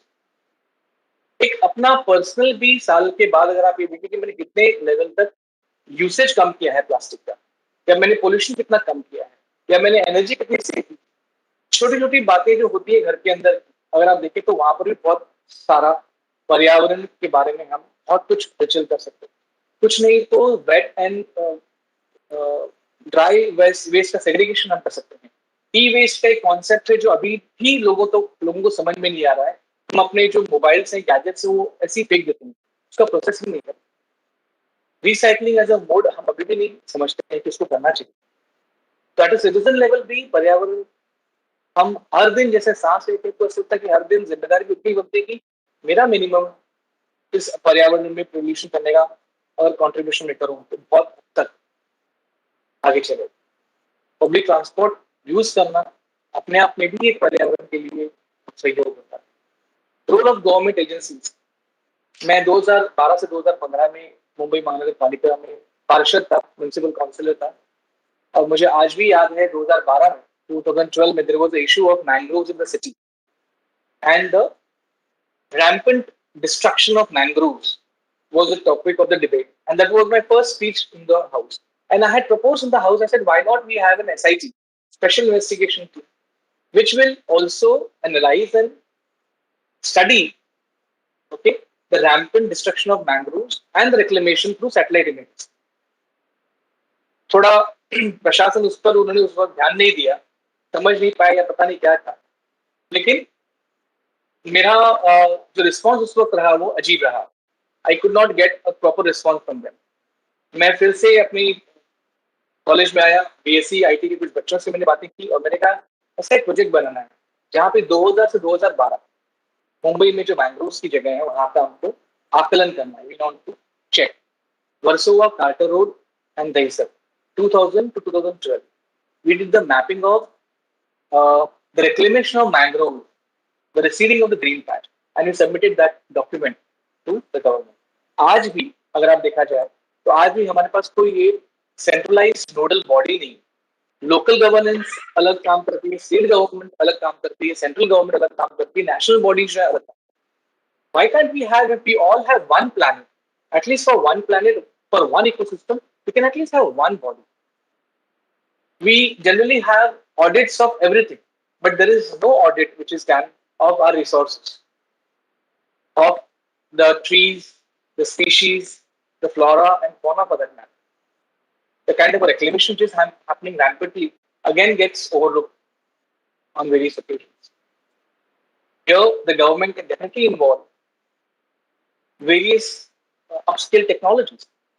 GPS के माध्यम से आप बहुत अच्छी तरह से manage कर सकते हो और आप बहुत अच्छी तरह से ऑडिट कर सकते हो हर साल के अंत में।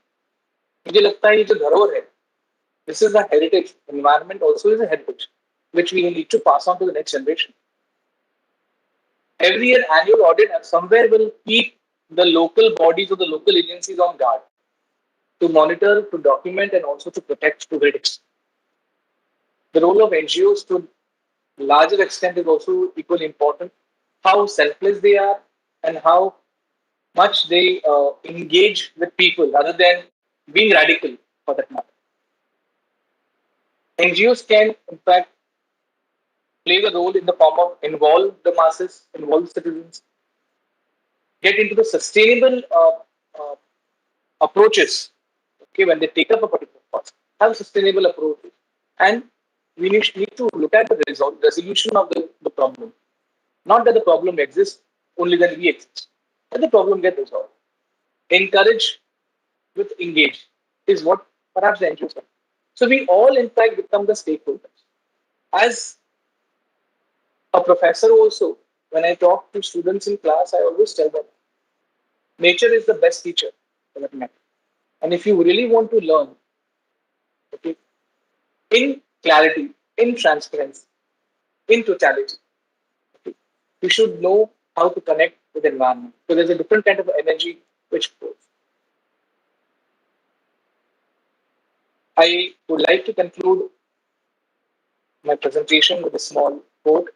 Let us nurture nature so we have better future. Thank you very much. Over to you, Krishna. Thank you so much, sir, for sharing your personal experiences and the struggles that you have endured in your pursuit of protecting and preserving the environment. Most of us who have been your students have indeed experienced these participating in these initiatives and have indeed benefited from your unconventional and out of the box methods of teaching. So with this, I would like to request Tirtha to kindly take over the proceedings. Thank you.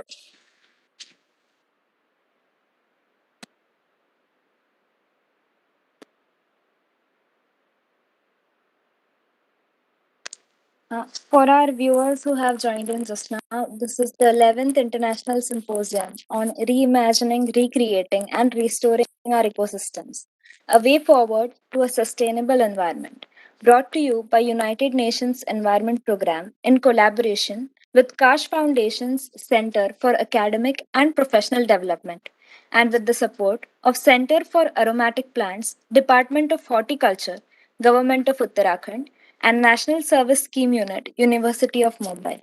I would now like to hand over the proceedings to Aisha.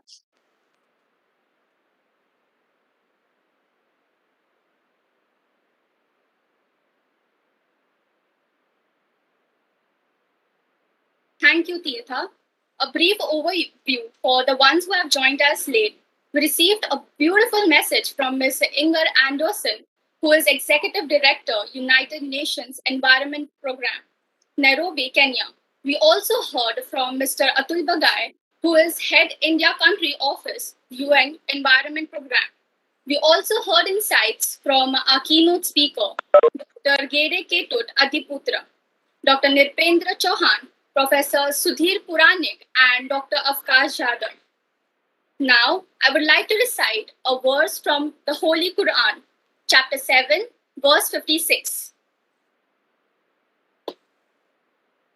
وَلَا تُفْسِدُوا فِي الْأَرْضِ بَعْدَ إِصْلَاحِهَا وَادْعُوهُ خَوْفًا وَطَمَعًا إِنَّ رَحْمَةَ اللَّهِ قَرِيبٌ مِنَ الْمُحْسِنِينَ. Which translates, and do not cause any disruption on the earth after it has been so well ordered, and invoke him, that is Allah, in fear and aspiration. Indeed, the mercy of Allah is near to the doers of good. I feel honored to introduce Mr. Shanti Dev Sisodia, who is an associate professor in Department of AIHC and Archaeology, Jivaji University at Gwalior, Madhya Pradesh. He has published 35 research papers. He also is a coordinator of MBA Business Economics. coordinator of NET remedial classes, public relation officer, and a deputy proctor. He has done 48 national and 1 international seminar and workshops. He has organized 4 national seminars as well. And Mr. Sisodia is also known for organizing motivational talks through well-known platforms like TEDx and Josh Talk. Mr. Sisodia is here with us to share his insights on the topic Reflections of Our Ecosystems Through Art and Architecture. For all our viewers, if you have any questions, you all are welcome to write it in the chat box. Our speakers shall definitely answer your queries. Sir, the floor is all yours. Thank you.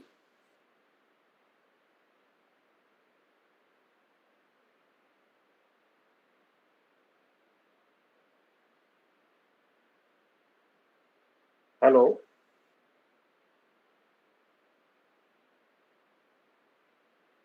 Hello. Yes, sir, you may continue. Hello. Yes, thank you, madam.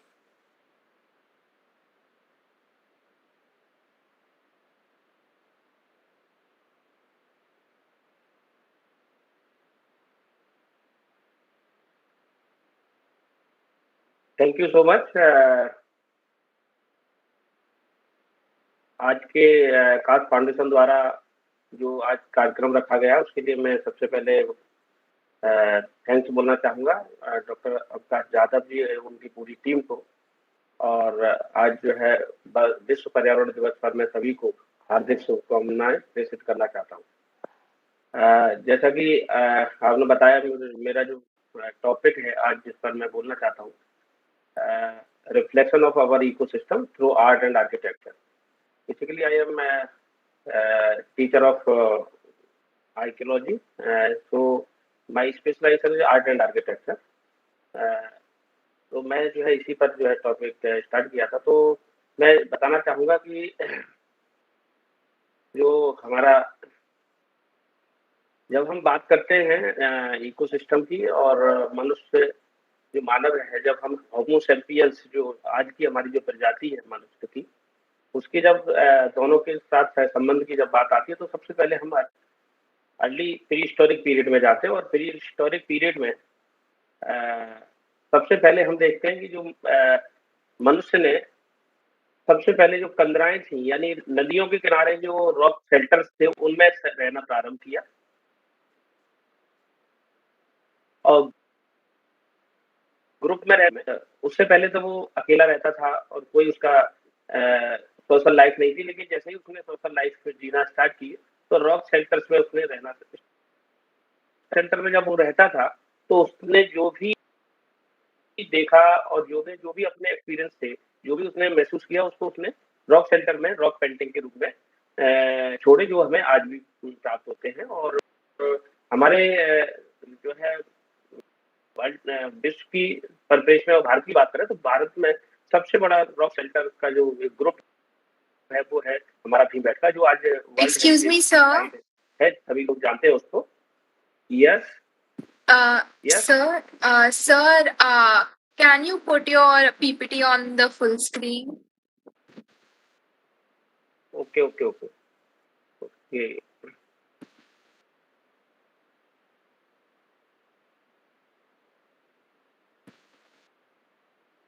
Yes. You can see? Yes, sir. Thank you so much, sir. Hello. तो मैं बात कर रहा था कि हमारे भारतवर्ष के संदर्भ में अगर बात करें तो सबसे बड़ा रॉक शेल्टर का जो ग्रुप हमें प्राप्त हुआ है, जिसको वीएस वाडकर जी द्वारा डिस्कवर किया गया था, और वो भीमबेटका है, मध्य प्रदेश में आता है, राजस्थान डिस्ट्रिक्ट में। एक बहुत बड़ा जो है रॉक शेल्टर वहाँ प्राप्त होती है। तो मैं बात कर रहा था कि जब हम बात करते हैं कि जो है मनुष्य ने जो भी चीजें उस समय देखी, जैसे उसने पेड़ देखे, नदियां देखी, तालाब देखे, और तो उसी को जो है वो सब कुछ मानने लगा। और हमारे आसपास जो भी था, जिसको हम इकोसिस्टम कहते हैं, उसको उसने रॉक पेंटिंग के माध्यम से बनाया। तो सबसे पहले मैं बात करना चाहता हूँ, जैसे बीच वाली जो पेंटिंग है, ये हमारी कश्मीर से प्राप्त है, बुर्जोम जिसको कहते हैं, बुर्जोम से प्राप्त है। और इसमें एक ये पूरा पेंटिंग है जिसमें 2 सूरज आप देख सकते हैं, ऊपर 2 सूरज बने हुए हैं। तो इसका जो डिस्क्राइब किया स्कॉलर्स द्वारा, ये बताया कि ये 2 सूरज इसलिए बनाए गए मनुष्य के द्वारा कि एक सूरज है कि जब वो घर से निकलता है तो उस समय का सूरज है, निकलता हुआ सूरज, और वह जाता है अपना पूरा दिन भर की जो दिनचर्या करता है, वो अपनी शिकार करता है। शिकार को देखो, आप देख रहे होंगे यहाँ शिकार को वो उस लकड़ी पर लेके भी लेके आ रहा है। और दूसरा सूरज जो है वो शाम को ढलता हुआ सूरज है, आधा सूरज है, और वो वापस घर आता है, रॉक सेंटर में आता है। तो इस तरीके से वो है सूरज को मानता है और सूरज के बारे में वो लिखता है, और सूरज के सानिध्य में या प्रकृति के सानिध्य में, इकोसिस्टम के सानिध्य में वह निवास करते हैं। ठीक उसी प्रकार है आप देख रहे हैं आदर्श पेंटिंग, इसमें जो है इसमें बहुत सारे जो है वाइल्ड लाइफ एनिमल्स भी दिख रहे हैं और डोमेस्टिक दे रहे हैं। इस तरीके से जो है वो मनुष्य रहता है जिसमें वो डोमेस्टिक एनिमल और वाइल्ड लाइफ एनिमल है, उनको दोनों को यहाँ पेंटिंग से दिखाने का प्रयास करते हैं। तो यह है कि भाई जो भी मनुष्य देखता है उसको वो कहीं ना कहीं अपने एक्सपीरियंस को वो पेंटिंग के माध्यम से अपने निशान प्रीहिस्टोरिक पीरियड में वो है मनुष्य जो है अपने इकोसिस्टम को, हमारे पारिस्थितिक तंत्र को, या जिसे हम पर्यावरण कहते हैं, उसको वो है विजुअलाइज करता है, और विजुअलाइज के बाद वो है उसको एक रॉक पेंटिंग के रूप में वो है सबके सामने आज हजारों वर्ष बाद भी हमें वो दिखाई देते हैं। तो मनुष्य का जो है प्रीहिस्टोरिक पीरियड का जो आदि मानव था उसका भी जो है हमारे साथ जो है बड़ा संबंध स्थापित किया था, वो जो है हमें इस पेंटिंग के माध्यम से दिखाई देता था। नेक्स्ट हम अगर प्रीहिस्टोरिक पीरियड, प्रोटोहिस्टोरिक पीरियड में आते हैं, और प्रोटोहिस्टोरिक पीरियड में आप सभी जानते हैं इंडस सिविलाइजेशन, जिसमें हड़प्पा, मोहनजोदड़ो और बहुत सारी जो साइट्स हैं जो पाकिस्तान और भारत में हमें प्राप्त होती हैं। भारत में बहुत सारी साइट्स हैं और पाकिस्तान में अगली साइट्स हमें हड़प्पा और मोहनजोदड़ो प्राप्त होती हैं, और यहाँ से हड़प्पन से हमें कई प्रकार की पॉटरी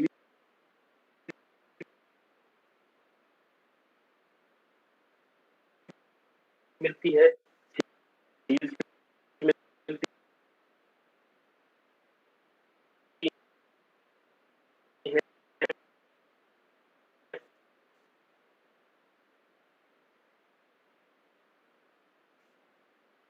और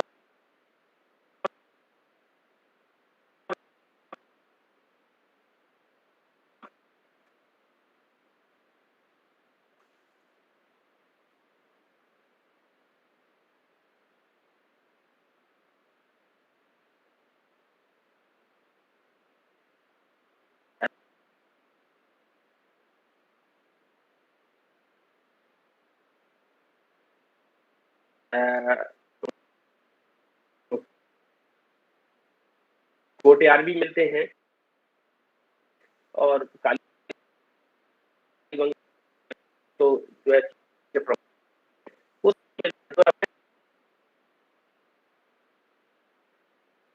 सीज के माध्यम से दिखाया। ठीक उसी प्रकार ये दूसरी सीज है, इसमें आप देख सकते हैं नीचे जो है पूरे एक रो में जो है लोग खड़े हुए हैं, ऊपर जो है राइनो है एक सिर पे, ये इसे कहते हैं कि जो माइथोलॉजिकल फिगर हो सकते हैं, लेकिन इसके बारे में, लेकिन इसमें फिश आपको आप क्लियर देख सकते हैं, फिश बनी हुई है। ठीक उसी प्रकार एक ये सीज मिली है, इसमें एक पूरी नाव है, और ये नाव में 2 पक्षियों का भी अंकन हमें दिखाई देता है, 2 पक्षी बने हुए हैं, और ये पक्षियों के साथ जो है जो हमारा जो इकोसिस्टम है, पक्षी जो है वो भी हमें इसमें दिखाई देता है। तो प्रीहिस्टोरिक पीरियड में ही मनुष्य का जो है इकोसिस्टम के साथ बाकायदा पूरा जो संबंध है, या उनका दोनों का साथ जो रिलेशन है, वो हमें सील्स के माध्यम से हमें सिंधु घाटी सभ्यता में दिखाई देता है। इसके अलावा कालीबंगा में आप देखते हैं हॉर्टिकल्चर के पूरे कल्टीवेशन के रूप में प्राप्त होते हैं। तो प्रोटोहिस्टोरिक पीरियड में हमें ये सब चीजें दिखाई देती है। तो वैदिक में जब आते हैं तो हम जो हमारे ऋग्वेद है, पुराणाज है, उपनिषद है, और बहुत सारी जो वैदिक लिटरेचर है, उनमें हमें रेफरेंसेस तो बहुत सारे मिलते हैं, लेकिन वो सभी चीजें हमें एविडेंस के रूप में या आर्कियोलॉजिकल एविडेंस के रूप में हमें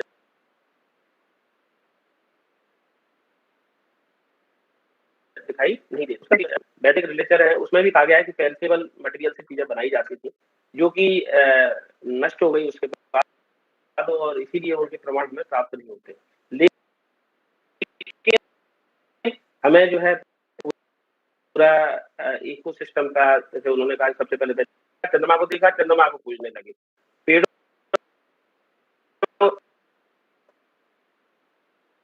पेड़ों को पेड़ छाया भी देते थे, फल भी देते थे, तो पेड़ों को, वृक्षों को पूजने लगे। नदियां उन्हें पानी पीने के लिए पानी देती थी, आवश्यकता पूजा करने लगे। इसी प्रकार से पूरा पूरे उसको बारिश होती है तो बारिश की बात करने लगते हैं, बारिश को जो वर्षित करते हैं बारिश के समय पे, और वो जो है रिचुअल्स और फेस्टिवल के रूप में वो मनाने लगते हैं। तो हमें जो है जो मिलता है वायु, अग्नि, जल, पृथ्वी, ये सभी जो है चीजें हमें इकोसिस्टम की उसमें वैदिक पीरियड में ही इनका सबका रेफरेंस हमें दिखाई देता है। तो वैदिक पीरियड में भी जो है वैदिक जो लोग थे वो जो है पूरा पारिस्थितिक तंत्र के जो हमारा था, इकोसिस्टम जो था, उसके साथ जो है उनका बहुत अच्छा संबंध था, और उनको कंजर्वेशन के लिए भी लगातार, इस पर मैंने एक रिसर्च कराई है पूरा कि हमारे जो 5 जो तत्व है जिनको हम कहते हैं पंच तत्व से हमारा शरीर बना हुआ है, अग्नि, जल, वायु और पृथ्वी और आकाश, इससे तो इनको सबको कंजर्वेट करने के लिए, उनको संरक्षित करने के लिए वो बहुत सारे उसको रिचुअल से जोड़ते हैं इन सब चीजों को, जिससे कि लोगों में इनको संरक्षित करने के लिए, उनको इंटैक्ट रखने के लिए उनके प्रति धार्मिक भावना पैदा हो और इनको न करें। जैसे अभी भी अगर हम बात करें तो जैसे हेलो, पीपल की पूजा वर्तमान में भी लगातार हो रही है और हजारों वर्ष से लगातार होती आ रही है। देन जब हम आर्ट में आते हैं, वैदिक पीरियड के बाद सबसे आर्ट हमें जो प्राप्त होती है वो सबसे पहले बुद्धा के बाद जो है प्राप्त होती है। तो इस सबसे पहला जो आर्ट में हमें स्तूप दिखाई देते हैं, ये मौर्य के समय दिखाई देते हैं, और स्तूपों में भी हम जो है स्तूप, जो बुद्ध कहते हैं कि स्तूप भी अपने आप में ब्रह्मांड का स्वरूप था। जैसे इसका जो डोम था वो कहते हैं कि आकाश है, और एष्टि जो सर्वोपरि जो ऊपर जो छत्र और एष्टि लगी रहती है, और वो जो है ईश्वर से या जो हमारी सुपर पावर है उससे संबंध स्थापित करने की बात करते हैं। तो स्तूप भी अपने आप में एक ब्रह्मांड को, या ये हमारा जो इन्वायरमेंट है उसको का रिप्रेजेंटेशन करता है। तो स्तूप की परिकल्पना हुई और मनुष्य ने जो उसके आधार पर स्तूपों का निर्माण किया। तो इसमें भी जो आप देख सकते हैं स्तूपों के साथ जो रेलिंग लगी हुई है उसमें भी बहुत सारे जो बॉटनिकल फिगर है, जैसे आप देख सकते हैं लोटस है, पद्म है, ये पूरी लता बल्लरी है, ये सब जो है हमें इसमें स्तूप में दिखाई देती है। ठीक इसी प्रकार इसमें आप देख सकते हैं इसमें जो है वर्ड्स दिखाई दे रहे हैं, आपको देखें ये वृक्ष दिखाई दे रहे हैं, और साथ ही इसमें और सबसे बड़ी बात ये मकर दिखाई दे रहा है, यहाँ क्रोकोडाइल दिखाई दे रहा है। तो इसके साथ ही जो सबसे महत्वपूर्ण बात थी कि बुद्ध की जो पूजा हुई, जब सिंबॉलिक फॉर्म में बुद्ध की पूजा हुई, तो बुद्ध की पूजा ट्री के रूप में हुई, बोधि वृक्ष के रूप में हुई, जिसे आज हम पीपल कहते हैं, बोधि वृक्ष के रूप में हुई। तो उस समय भी जो है बुद्ध के समय या बुद्ध के बाद मॉडर्न के समय भी जो है प्रकृति को पूजने का प्रचलन जो है भगवान के रूप में हमें दिखाई देता है। बुद्ध को लोग जो है वृक्ष के रूप में पूजते हैं। ठीक है, उसी प्रकार हम देखते हैं कि अशोक का सारनाथ पिलर कैपिटल है, और इसमें भी जो है इसमें भी 4 पशुओं का अंदर दिखाया गया। आप बुल देख रहे हैं, इधर जो है एलिफेंट देख रहे हैं, दूसरी तरफ जो है डियर है और टाइगर है।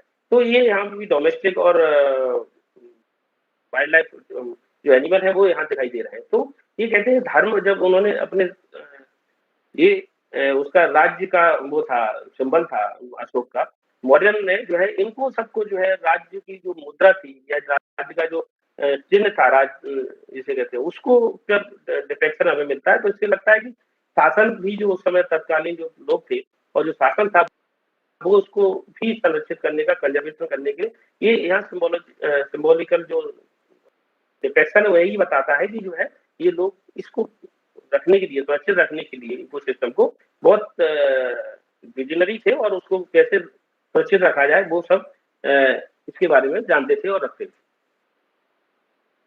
नेक्स्ट हम बात करते हैं स्तूपा के बाद रॉक कट आर्किटेक्चर। हमारे पास रॉक कट आर्किटेक्चर जो मनुष्य के द्वारा जो गुफाएं बनाई गई काटकर, उनका रॉक कट आर्किटेक्चर, जिसमें आप महाराष्ट्र में बहुत एलोरा है, एलिफेंटा है, अजंता है, बहुत सारी है, बिरसा है, भाजा, कालडी, बहुत एक रिच रॉक कट हमें मिलता है। और नागार्जुनी जो है बिहार में मिलती है, मध्य प्रदेश में बहुत सारी मिलती है। उनमें भी हम देखते हैं तो इसमें भी आप देख सकते हैं कि एक महाबलीपुरम का जो है गंगा अवतरण का दृश्य आप देख सकते हैं। इसमें एलिफेंट है और ये नाग भी दिखाई दे रहा है, नाग जो है ये दिखाई दे रहा है, नाग की पूजा कर रहे हैं जो है अंजलि मुद्रा में है। और गंगा, इसको गंगा अवतरण का चित्र मानते हैं कि गंगा का अवतरण हो रहा है। तो ये जो इसमें भी पूरा जो है मनुष्य भी है, बर्ड लाइफ एनिमल भी है, नाग भी है, जिसे कहते हैं हम सरीसृप भी कहते हैं, वो भी है, एलिफेंट भी है। तो ये जो पूरा हमारा चारों तरफ जो दिखाई देता है पर्यावरण जिसे इकोसिस्टम कहते हैं, वो भी यहाँ कला में भी हमें दिखाई देता है, आर्ट में हमें डिपिक्शन दिखाई देता है। इसी प्रकार जो उदयगिरी का जो है विष्णु का इनकारनेशन है, बड़ा अवतार है। यहाँ पृथ्वी को देखिए आप, जो हमारी जो पृथ्वी अर्थ है उसको जो है ह्यूमन फॉर्म में दिखाई देते, एक फीमेल फिगर है और उसको वो बड़ा जो है जब गर्त में चली जाती है तो उसको खींच के लाते हैं। और ये अब बहुत अच्छा जो देखें, इधर नाग जो है अंजलि मुद्रा में है, उनको नमस्कार कर रहा है। इधर ये गंगा है, यहाँ पर जो है गंगा, इधर यमुना है ये, और पूरा देव मंडल हमें दिखाई देता है। तो ये नाग और नदियाँ, ये सब चीजें हमें दिखाई दे रही है। तो इसका मतलब ही यही है कि लोग जो है धर्म में और रिचुअल में इनको सबको जोड़ने का अर्थ है कि ये लोग कैसे भी ये हमारा जो इकोसिस्टम है वो बचा रहे, और लोगों को उसके बचाने के लिए उसको धर्म से जोड़ा, उन आस्थाओं से जोड़ा। तो ये यहाँ हमें दिखाई देता है। ठीक उसी प्रकार यहाँ देख सकते हैं मकर वाहिनी जो है गंगा है, क्लियर दिखाई दे रही, दो अटेंडेंट है। एक यहाँ देखिए आप पूर्व पर जो है यमुना है और यहाँ पर जो है ये मकर वाहिनी गंगा को आप स्पष्ट रूप से देख सकते हैं। ठीक उसी प्रकार ये घट पल्लव की बात करते हैं। घट पल्लव बॉटनिकल जो है, ये नीचे घट पल्लव कहलाते हैं। नीचे से पिलर जो है स्टार्ट हो रहा है, इसको कहते हैं स्फुटक, जो पिलरों का जो प्रादुर्भाव हुआ वो घट पल्लव से हुआ। घट पल्लव आप अच्छी तरह से, जिसमें वाटर है, वाटर की बात करते हैं, कॉन्सेप्ट वाटर का रहता है, और बॉटनिकल होता है घट पल्लव जिसे कह रहा है। ये घट पल्लव मोटिव्स है, ये जो है हमें बॉटनिकल कंजर्वेशन की तरफ इशारा करते हैं, उनको उसके बारे में हम बात करते हैं। ये इस जगह रॉक कट आर्किटेक्चर में हमें दिखाई देता है, पूरे देश के अंदर दिखाई देता है। इसके अलावा और भी बहुत सारे एनिमल्स मिल जाएंगे आपको, बहुत सारे वृक्ष मिलेंगे आपको, वो भी सब उनका डिपिक्शन हमें आर्ट में दिखाई देता है। टेम्पल आर्किटेक्चर की हम बात करें, जहाँ तक टेम्पल आर्किटेक्चर में बहुत सारे आप देख सकते हैं। टेम्पल आर्किटेक्चर जो है, जैसे टेम्पल आर्किटेक्चर में आप डोर जैम है, ये डोर जैम पर आप देख सकते हैं नीचे दोनों तरफ गंगा यमुना का अंकन हमें मिलता है, उनके वाहनों के साथ मिलता है, अटेंडेंट के साथ मिलता है। तो ये नदियां का जो पूजने का, आज भी हमारे यहाँ जो है सबसे पवित्र नदियां जो है गंगा मानी जाती है। गंगा यमुना सरस्वती, तीन नदियों का जो संगम माना जाता है, आज भी हमारे हजारों सालों से पूजी जा रही है और आज भी हमारी पूजनीय है, रिचुअल से जुड़ी हुई है, धर्म से जुड़ी है, हर धर्म में उनकी महत्वता है। तो ये जो डिपेक्शन है मंदिरों में टेम्पल आर्किटेक्चर में, वो हमें दिखाई देती है। इसके साथ ही जो है डोर जैम में ये लता बल्लरी है, बॉटनिकल डिपेक्शन जो मिलता है हमें, ये सब पूरा जो है ये साइड में जो लता बल्लरी की जो डोर जैम बनाई गई है, ये इसीलिए कि भाई मनुष्य जब भगवान से मिलने जाए तो उससे पहले इनको इससे जो है उनके प्रति आस्था बढ़े, नदियों के प्रति आस्था बढ़े। बॉटनिकल जो है उनको लता बल्लरी जो इसीलिए बनाई गई कि उनको भी जो है संरक्षित रखे। ठीक इसी प्रकार यहाँ भी देख सकते हैं, यहाँ भी धमेक स्तूप का एक पार्ट है। यहाँ पर देखिए आपकी तरफ बॉटनिकल जो डेकोरेटिव मोटिव फिगर्स है वो यहाँ दिखाई देते हैं। उसी प्रकार यहाँ भी देखिए आप, देखिए ये अधिष्ठान कहलाता है मंदिर का, उसमें देखिए गजथर, नरथर, लता बल्लरी, ये मकर का है, मकर का जो जल सिस्टम में चलता है, मकर मुख यहाँ दिखाई देता है। ये देवियाँ हैं इनमें, इसमें और साथ ही जिसमें हमारे की देवी देवता है, उनको किसी न किसी जो है वाइल्ड लाइफ एनिमल या डोमेस्टिक एनिमल उनके वाहन है, उनको जो है उनके वाहन बनाए गए हैं।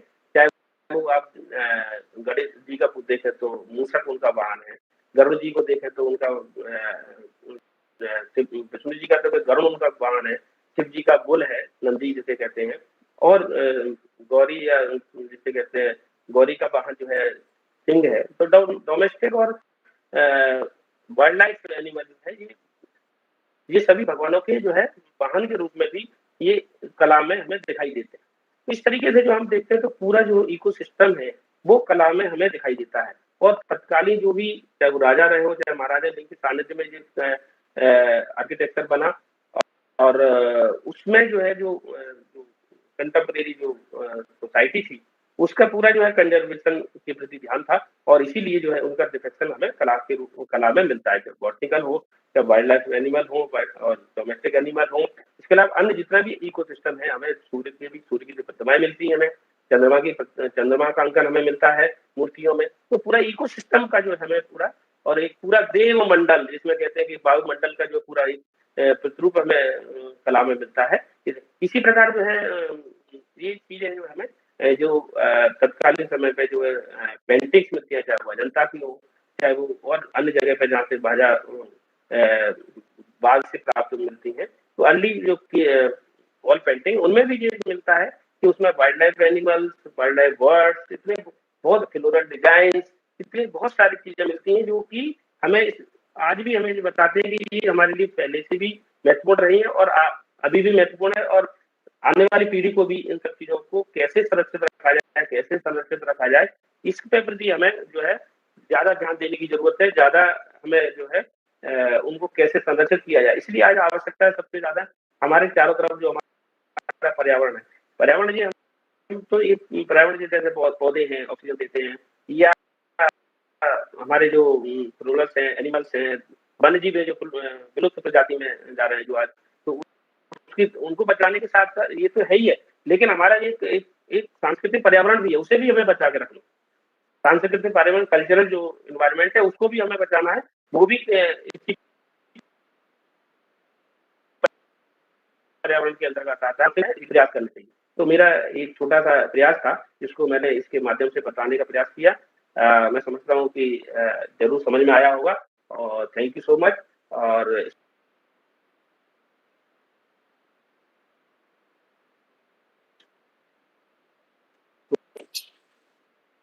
I thank Mr. Shanti Dev Sisodia for sharing so valuable information.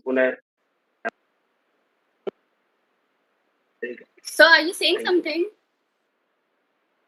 I'm extremely sorry to interrupt.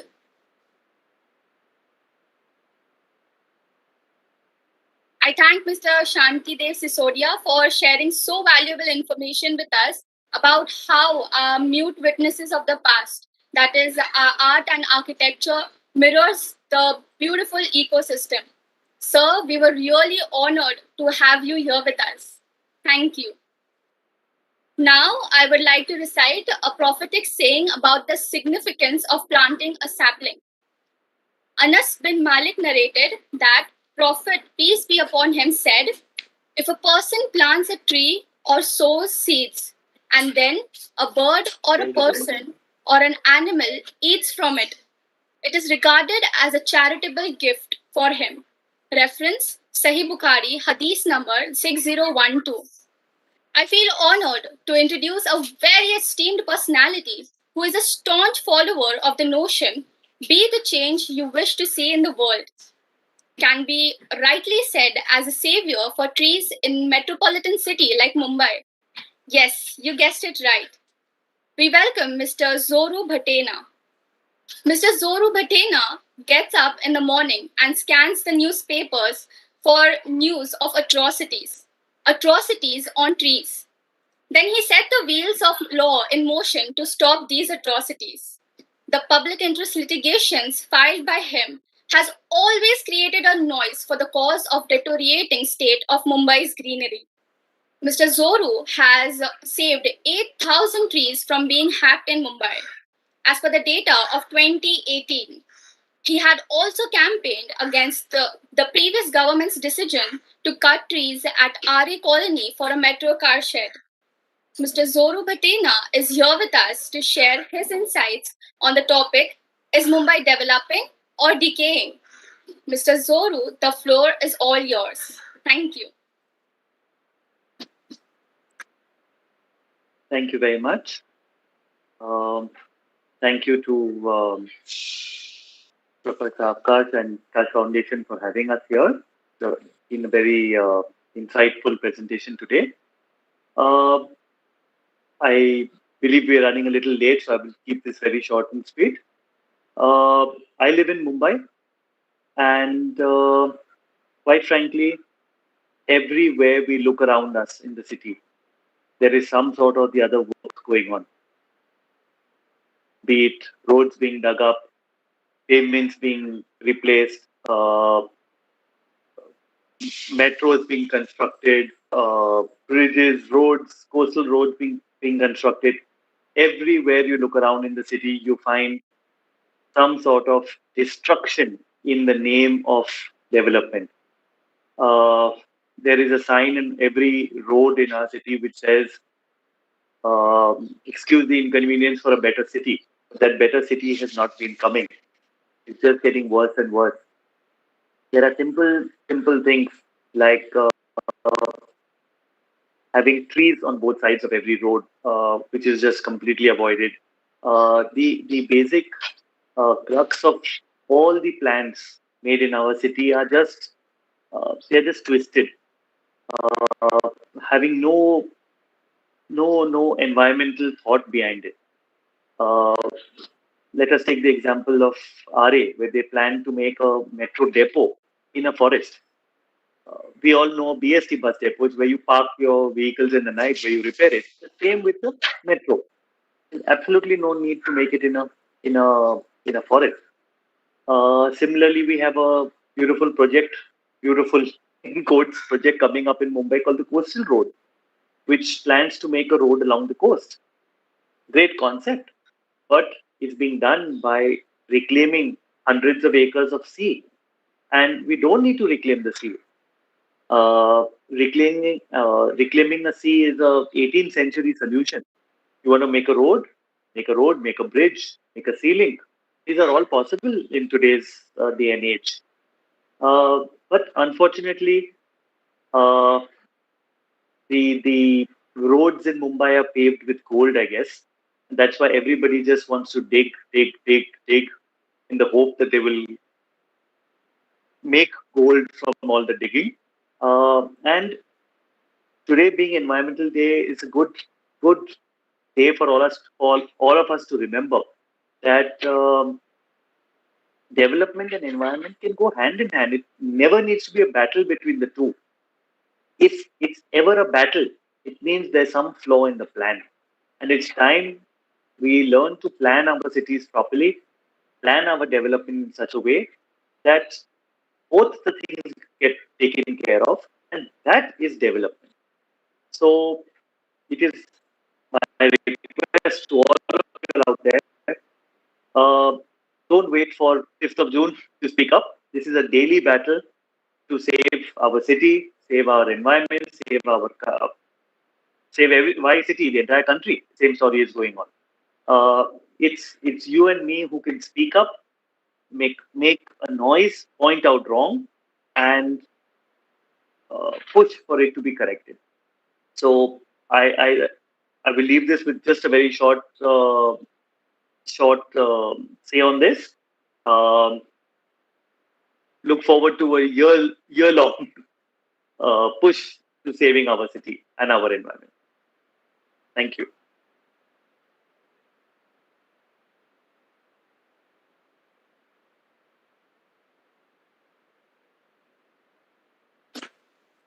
I thank Mr. Zoru Vatena for sharing so valuable insights about our very own city. As you said, sir, that development and without deteriorating the environment can surely go hand in hand. Sir, it was really a pleasure to have you here with us. Thank you so much. Over to you, Titiksha. Thank you.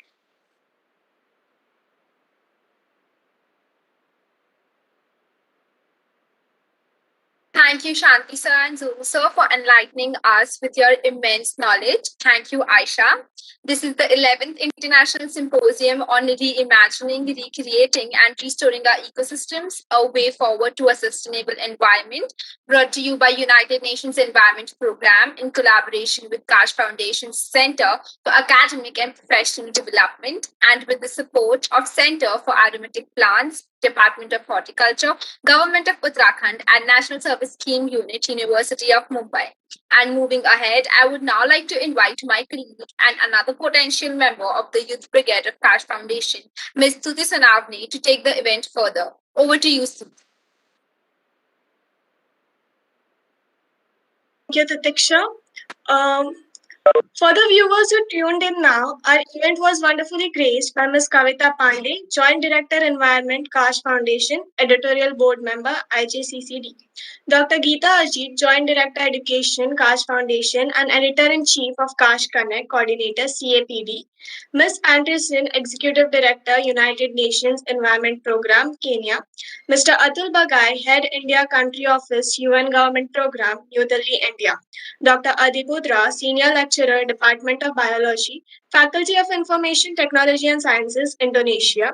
Dr. Nilpintra Chauhan, Director, Center of Aromatic Plants, Department of Horticulture, Government of Uttarakhand, India.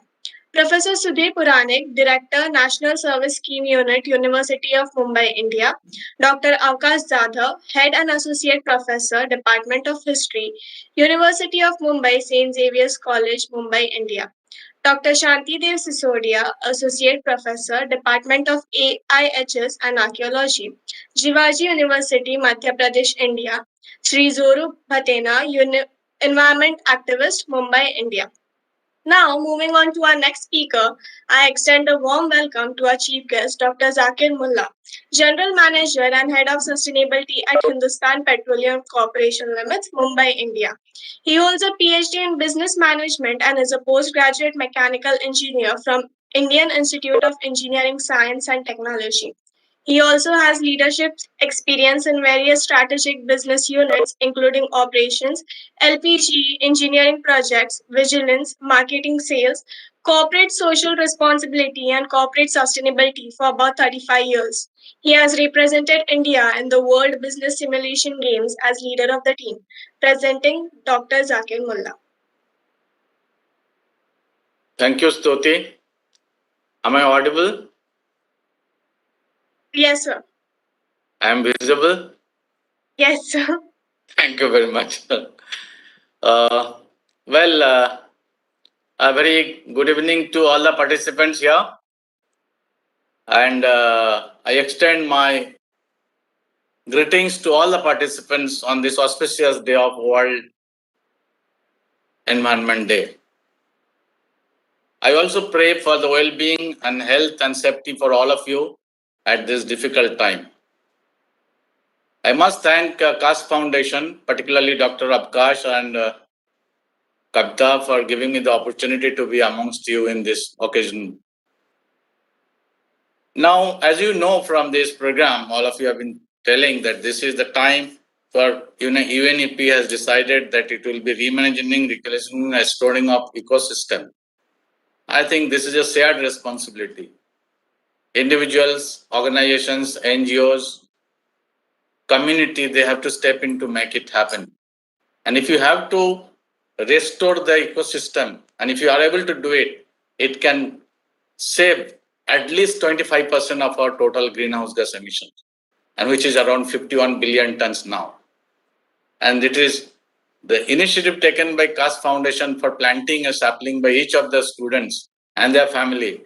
And not only that, nurturing for 1 more year and then posting their photos with a plant is a commendable initiative that has been taken by Kaash Foundations. I must thank the people behind this who has been driving this. Now, I am not an environmentalist. I am a corporate officer working in oil and gas sector for over 3 decades now. And most of my time I have spent in business. I have been the regional heads, I have been driving business, and most of the time my focus was earning profit earning business. But during that time also, I used to do a lot of corporate social responsibility activity. I used to spend a lot of money, used to construct hospitals, used to construct schools, towards our CSR activity, towards our philanthropy those days. CSR was not all structured. But believe me, that time, it never stuck to me the deeper meaning of CSR and sustainability. It is for last 8 years when I'm here working in the area of CSR and sustainability that I really understood the true potential of it and the real meaning of that. So I strongly believe people in other facets of life who are working, they are so busy in their regular activity that they miss the focus on CSR and sustainability and the essence of that. And I truly believe that it is our responsibility, the practitioners of sustainability, to align people, future generation, to everybody about the essence of sustainability. So one of my roles in my organization is to align our officers, our employees, our stakeholders about the sustainability, to bring it into their mind that how sustainability is important, how sustainability is very, very important and essential at this point of time. Maybe we are not able to do it with community, with future generation like students and communities and all. But a great deal of activity is being done by organizations like Kaash Foundation and people like Dr. Avkash, who has taken tremendous interest in propagating the message of sustainability among people, particularly the young generation, the students. I can see many of you are there. So you are the flag bearer of us. You have to create the world we want. So this kind of program that way is very, very important. I since I am not a environment person, I am from corporates. I would like to talk about what corporates are doing and what corporates ought to do. So can I share my screen? Just see if it is.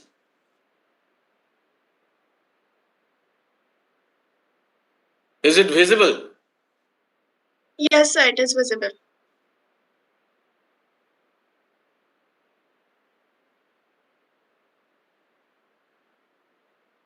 Oh.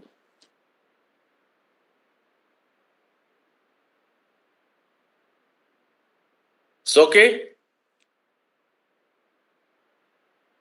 Able to see that it's visible? Yes, sir. Okay. So, just John Mackey, the CEO of Whole Food Market, has mentioned this in one of his books. And I really appreciate that. Actually, no other human endeavor creation has ever done any positive impact on human. It is only the business that has done so much good for all of us. How it has done, if you take a look at what it has done, the industrialization started only around 200 years ago, from 1800, approximately 1800 odds. So if you see, during that period, the life expectancy has gone up from around 30, below 30 to around 70. Your GDP has grown by approximately 1800%. In developing countries, it is around 16%. The poverty has also gone down because the GDP has gone up. Poverty has also come down from 85% to around 11%. And undernourished people have also come from 26% to less than 10%. The literacy has also increased from there are 80% people, 84% people who are not able to read and write. Now almost 100% people are able to read. And more than 55% of the people are living in democracy. And all these things could happen because of the potential impact of business in the society. Business has given us food, additional food. See, agricultural revolution around 12,000 years ago has done immense good. Otherwise, we would be, like the gatherer, hunter-gatherer. If you are there, people will be starving to death. But it is the agricultural revolution followed by industrial development that has given us sufficient foods to survive. It has given medicines to survive. It has given us technology to bring us out of the drudgery. That's why people are living healthy, people are living long. All these things, these creations are the purpose of the business. And business has done it very, very well. And we must be thankful to business for doing that. But business is always vilified. All the problems we see in and around are always attributed to business. Why? There is some reasons about that, of course. If you see the extraordinary impacts of business on the biocapacity, it is last 200, if you have see, the global biocapacity has increased. There is a tremendous stress on the biocapacity. The major species are vanishing. Ecosystems are degrading. Mangroves are lost. Corals have been losing very fast. Even we are hearing Bathena was telling that even our coastal road is going to impact our corals in the Haji Ali area. And the species extension is happening. I have a figure for 2008, which has now increased. More than 3,000 big companies are causing damages to the tune of 2.2 trillion. In fact, the total profit made by these companies are less than the damages it has done to the environment, to the air, to the pollution, to everything that is happening. So that is why things are vilified. Organizations are blamed. Why it is happening? If you see, for last 4.6 billion years, the earth is there. For all these 4 billion years, everything that was happening in the earth system, d by dt, those who are from science, they will understand that earth science, everything related to earth was happening by AGI. A is what? It is an astronomical, G is geophysical, and I is internal. These are the astronomical forces, geophysical forces, and internal dynamics that was governing the whole earth all these 4 billion years. But we human have started changing that.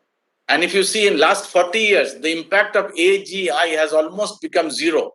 It is only the human impact which is changing the earth.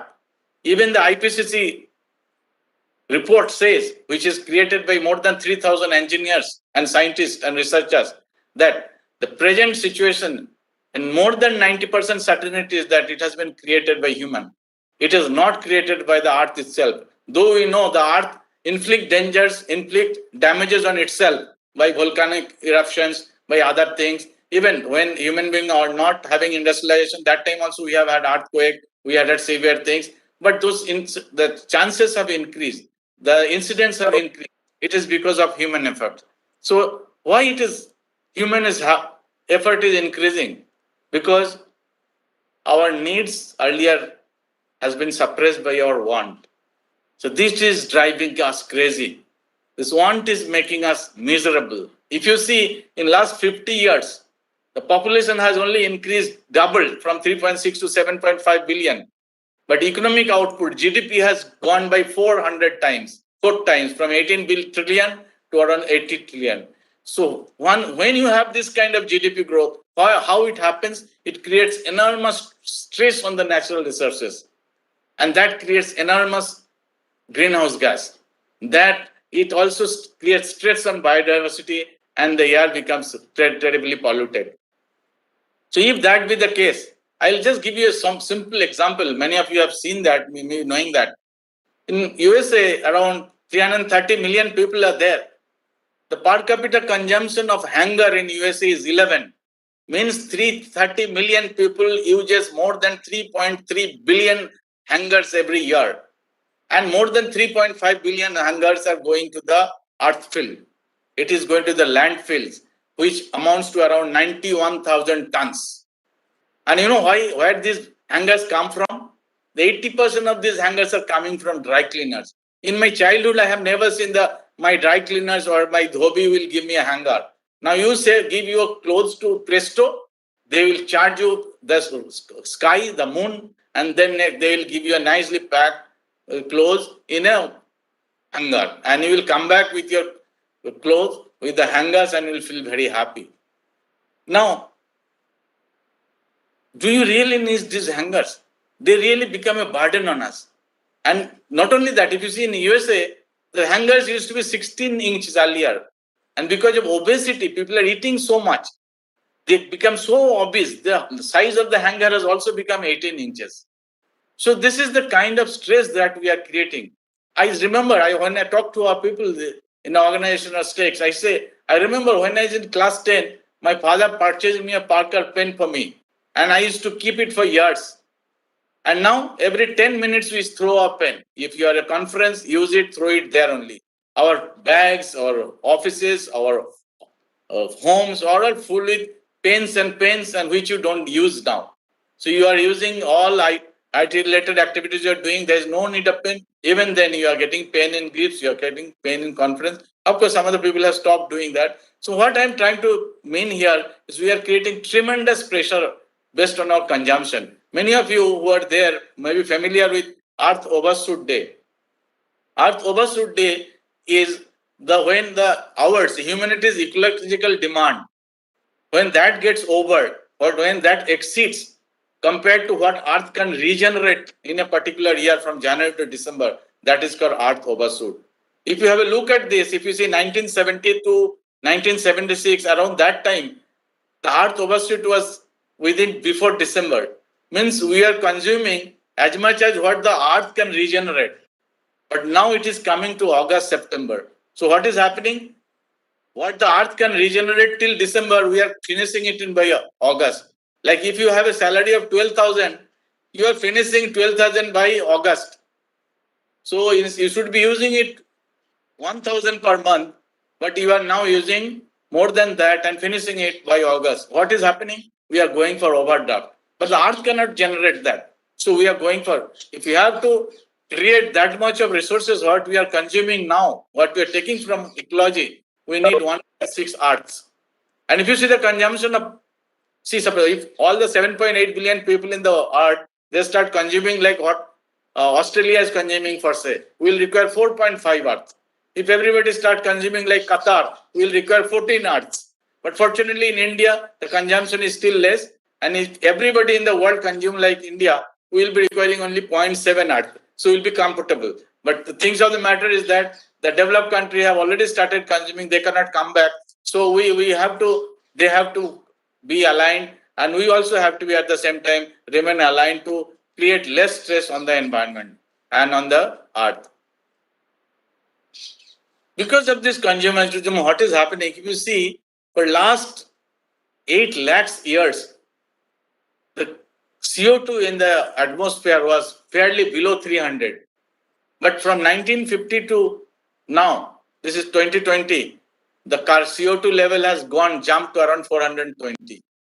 So if the CO2, you all know, CO2 is a greenhouse gas. If the CO2 is more in the atmosphere, there will be temperature rise, and temperature is rise rapidly. And what happens if the temperature rises? There will be hotter days, rising sea level, more frequent and intense extreme weather, what we are seeing now, warming and acidification of ocean. And we are experiencing that. So you see, temperatures are increasing by more than 1 degree to 1.25 degree in last 10 decades. And this is the sea rise because the temperature is rising. This is the level of sea level change. In Mumbai, it has already 0.7 meter changes. 700 meters, the water level has increased in Mumbai. We have been very, very familiar with this kind of situation in Mumbai. And you also know what happens. We are sending water by wagons. See, the temperature increases by 4.6 degree. The sea water will rise by 7 meters. And this will what will happen to our gateway of India. So what we need to do? The cost of, if we need to act. Excuse me, sir. Yeah. Sorry to interrupt you, but could you please conclude your presentation? Yeah, I'll conclude. Okay, so we need to act right ways. We need to be like cocoon. We need to be like butterfly, not like cocoon.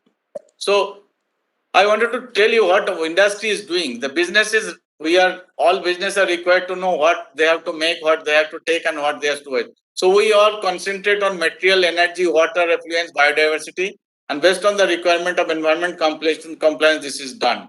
So all the organizations, they are following this energy management system, effluent management system, proper management of water, environment-friendly transportation, replacing fire, and what they are innovating the new energy product, new energy services. Like if you see the petrol and diesel you are using, in 1991 they used to have 10,000 ppm, parts per million of sulfur and diesel. Now that has been brought down to 10 pm. Slowly 10,000 to 2,500, 5,000, 3,500, 10,000. So these innovations are taking place in fuel. We are also trying to blend petrol with ethanol. This today only, if you have read the newspaper, it is going to be increased by 20 degree. Compressed biogas is being introduced, electric mobility is used. So these are some of the activities that the organizations are trying to take. But there are a lot of things to be done. Actually, we have to miles to go before we sleep. Robert, first, if you want to so. Thank you very much. Thank you so much, sir. Your thoughts have definitely enlightened our minds.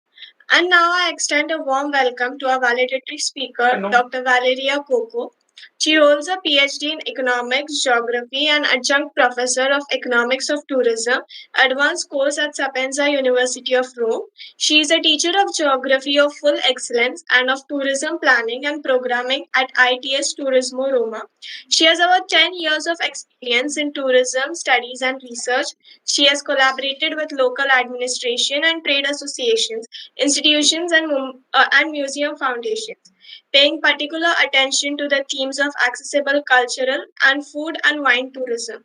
She is a licensed tour guide in the province of Rome. The floor is yours, ma'am.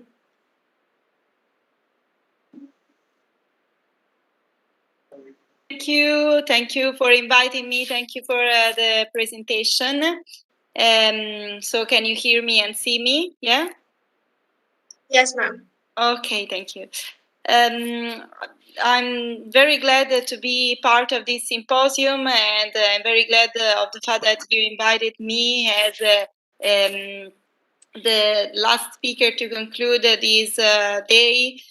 In particular, today I'm going to speak about the theme of over-tourism and mass tourism in the city of Rome. As the city introduced me, I'm working in Rome as a teacher in geography, in tourism, and I'm also working in Rome as a tour guide. So I really know the tourism in the city of Rome.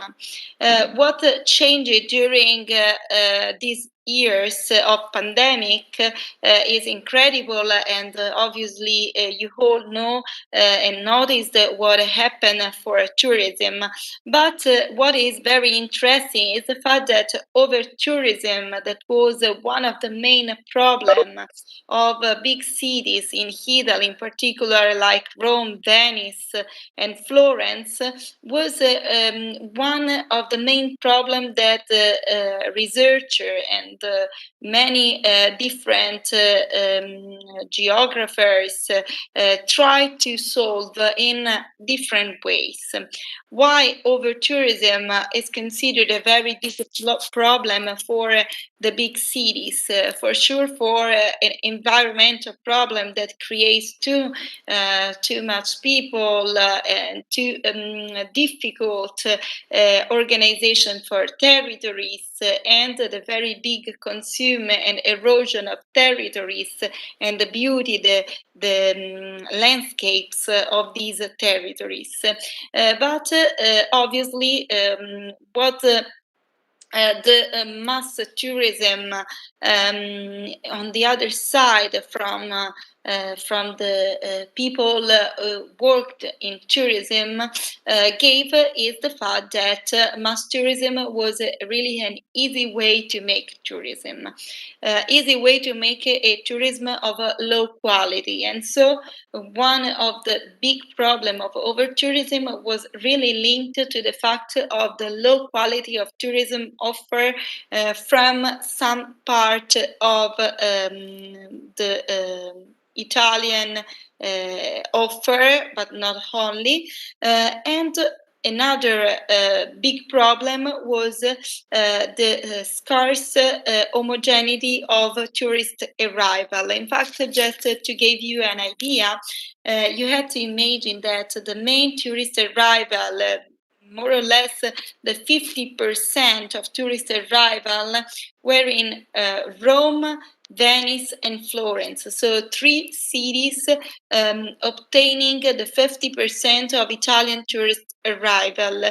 That gave you the idea of how many tourists were located in these main big cities of art instead of other little and beautiful landscape and places in Italy. So this was one of the main problem, the difficult opportunity to make a homogeneous distribution of Italian tourist arrival. But what happened during the pandemic is also really interesting because many people and researchers too, at the very beginning of the pandemic, believed that the stop of tourism because of the pandemic and the different security and safety measures that were decided by the Italian government were able to stop also the problem linked to environment.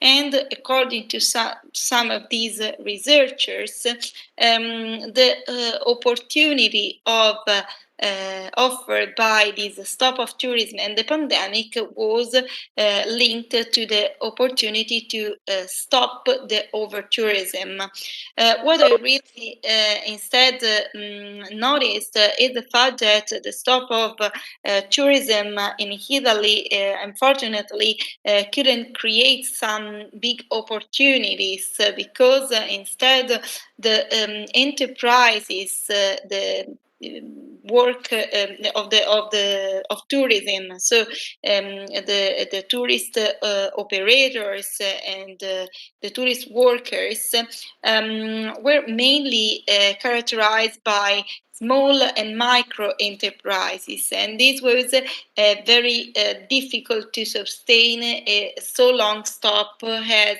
it happened for the pandemic.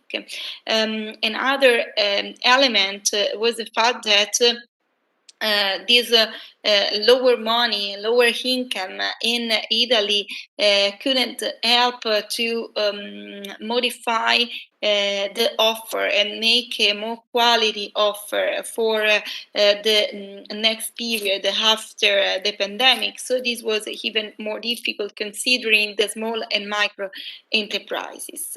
And then you have to consider that according to me in particular, one of the only few opportunity offered, if we can consider this stop period as an opportunity period, was linked to the opportunity to promote different territories. And so one of the main problems linked to over tourism in Italy was also, as I displayed you just a few minutes ago, the fact that the majority of Italian tourist arrivals were concentrated in three of the biggest city of art of the city of Italy. And thus all the little villages and seaside areas and mountain areas too were not known by international tourists in particular, but just by the domestic tourism. Thus, the opportunity of the pandemic could be the opportunity to share and promote and give information about these territories, in particular, which kind of territories, the smaller villages, the authentic places, the seaside areas, mountain areas.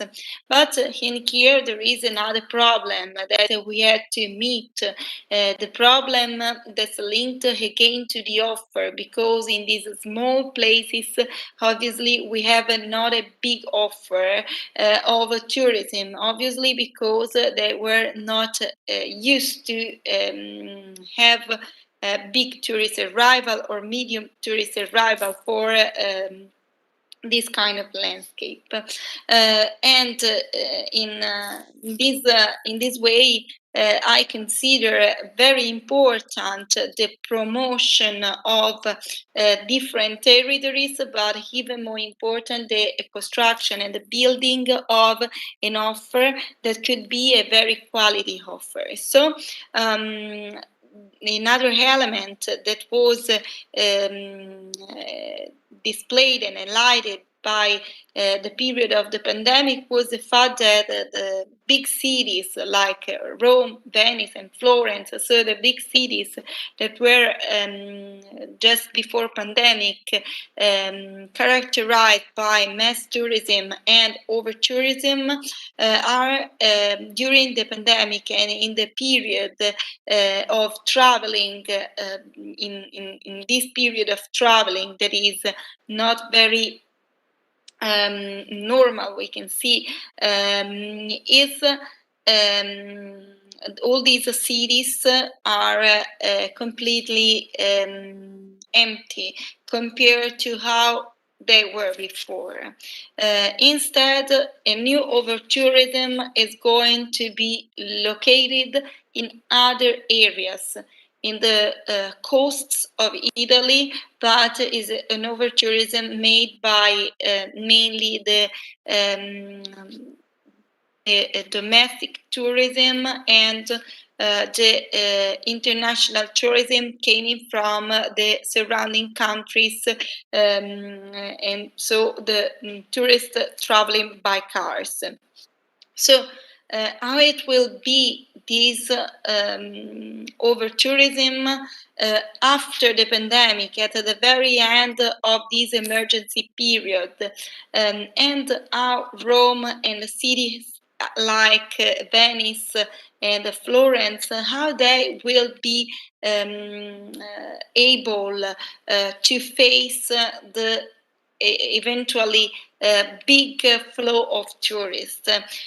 Obviously, we have numerous plan and government information and indication about how the tourism had to be, but the very important element is to consider the lack of and the weaknesses and the critical aspect of the Italian tourism before pandemic to be able and create an offer that could be in line with the concept of inclusivity, accessibility, environment, sustainability.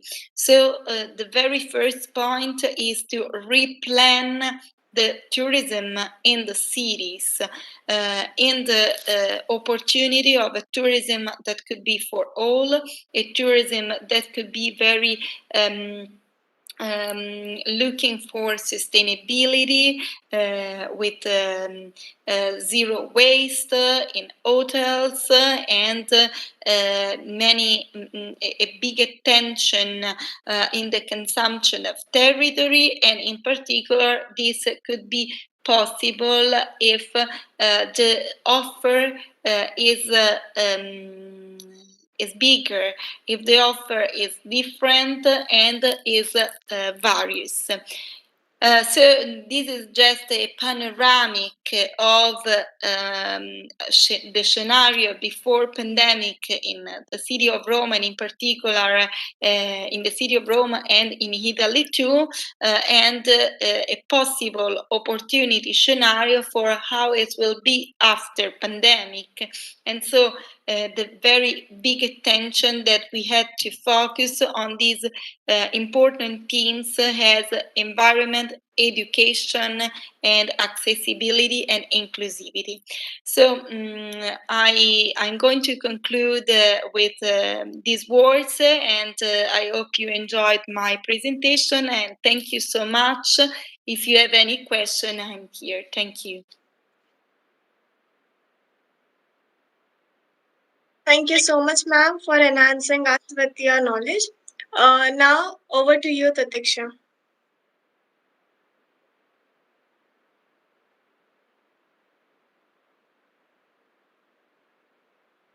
Thank you, Zaki sir and Valeria ma'am, for sharing your thoughts and knowledge with us. It was indeed very insightful. Thank you, Stuti. For all the viewers, we have now come to the concluding segment of the event. To summarize it all up, we have had 11 resource persons and 8 speakers with us today. It was indeed a pleasure to host them. Going further, I would now like to invite yet again on the floor Dr. Geeta Ajit, Joint Director, Education, Kaash Foundation, Editor-in-Chief, Kaash Connect, Coordinator, CAPD, to give her concluding remarks. Over to you, Geeta ma'am. Thank you, Titiksha. And dear viewers, I hope you have enjoyed our program today. We've had 11 speakers and very interesting and inciting messages from each and every one of them. It's been a real eye-opener in many cases and how they gave us all so many of the details. So let me just give a small, short overview of what we have had so far. Our inaugural address, we have Ms. Anderson from United Nations Environment Program, the executive director from there, who urged us to take steps to improve both human health and health of nature, the natural world, our water bodies, to prevent and halt and to reverse the degeneration of the ecosystem. Because people and nature, only together they can heal. It's that. And after that, we had an introductory address by Sri Atul Bhagia, by Atul Bagai, and he spoke on ecosystem restoration, and where he explained the theme and how it was important for the youth to grow trees, green our cities, revive our gardens, change our diets, clean up our rivers and coasts, and make peace with nature.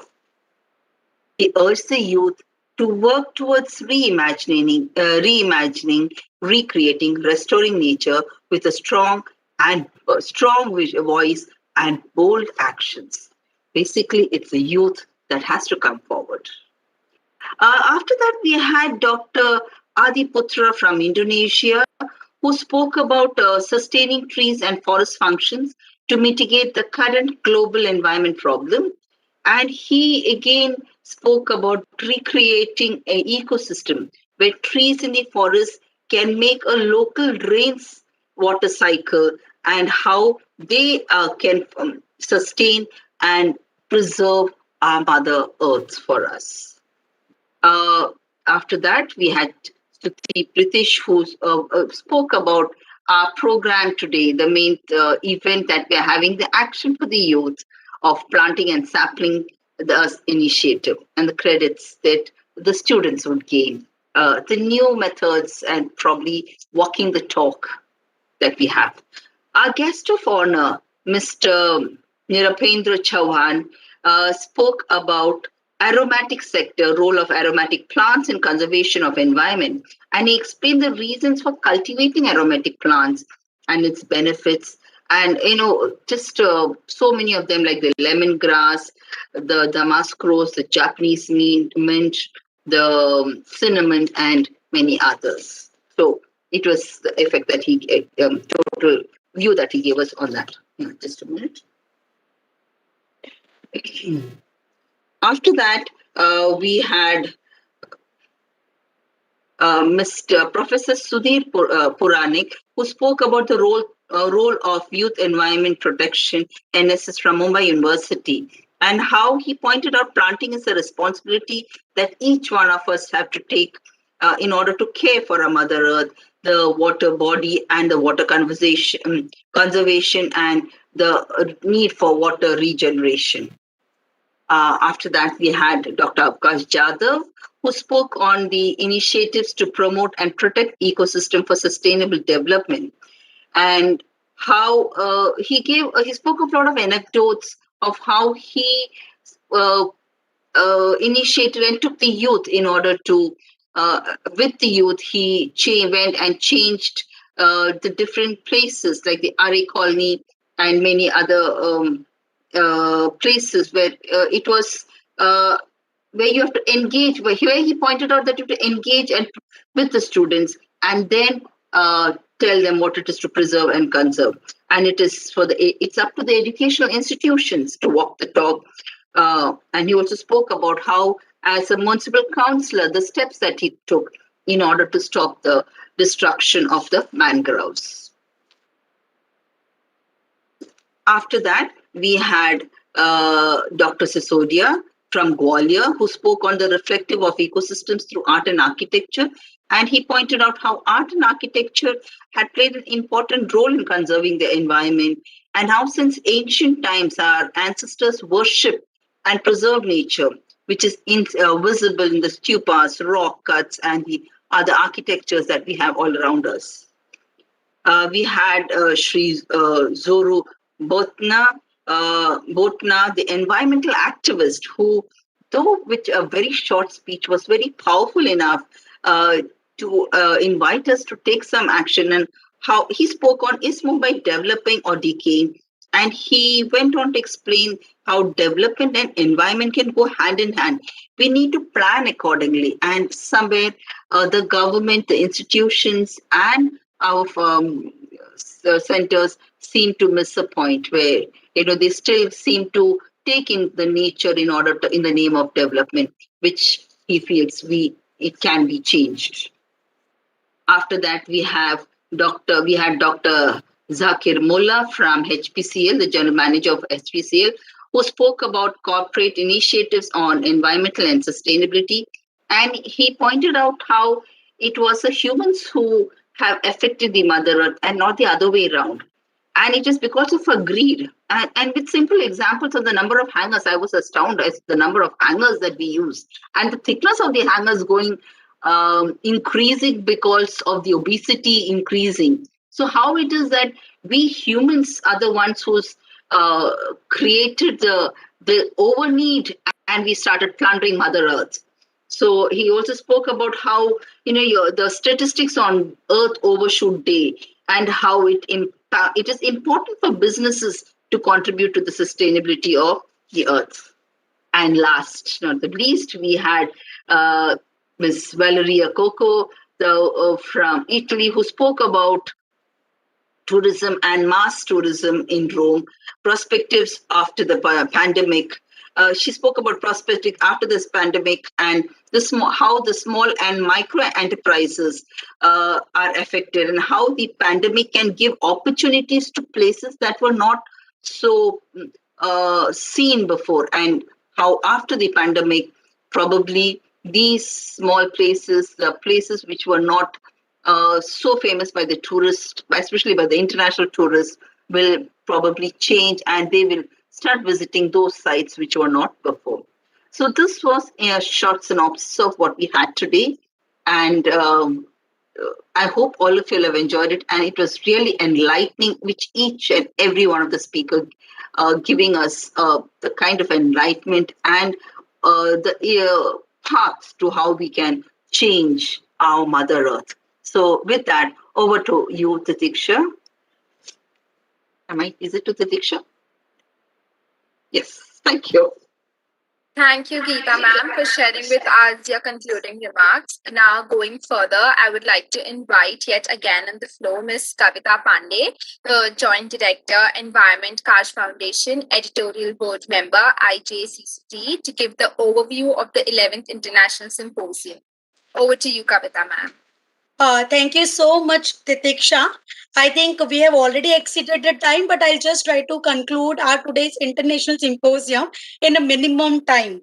So now it is the time to conclude in the 11th International Symposium on reimagining, recreating, and restoring our ecosystem, the way forward to a sustainable environment, in joint collaboration with United Nations Education Program, Kaash Foundation, CAPD, Center for Aromatic Plants, Department of Horticulture, Government of Uttarakhand, and NSS Unit, University of Mumbai.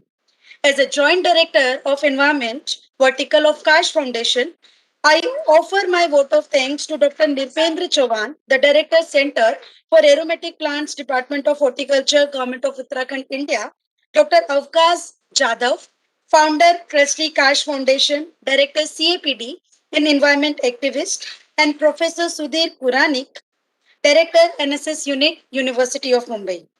I would also like to offer my sincere appreciation to Ms. Inger Anderson, Executive Director UNEP, Nairobi, Kenya, and Mr. Atul Bagal, Head Country Officer, UN Environment Program, New Delhi, India, for their introductory address. Due to some reason, they were unable to present, but I thank Kaash team member, Ms. Ayushi and Ms. Sherlin, to read their message for viewers.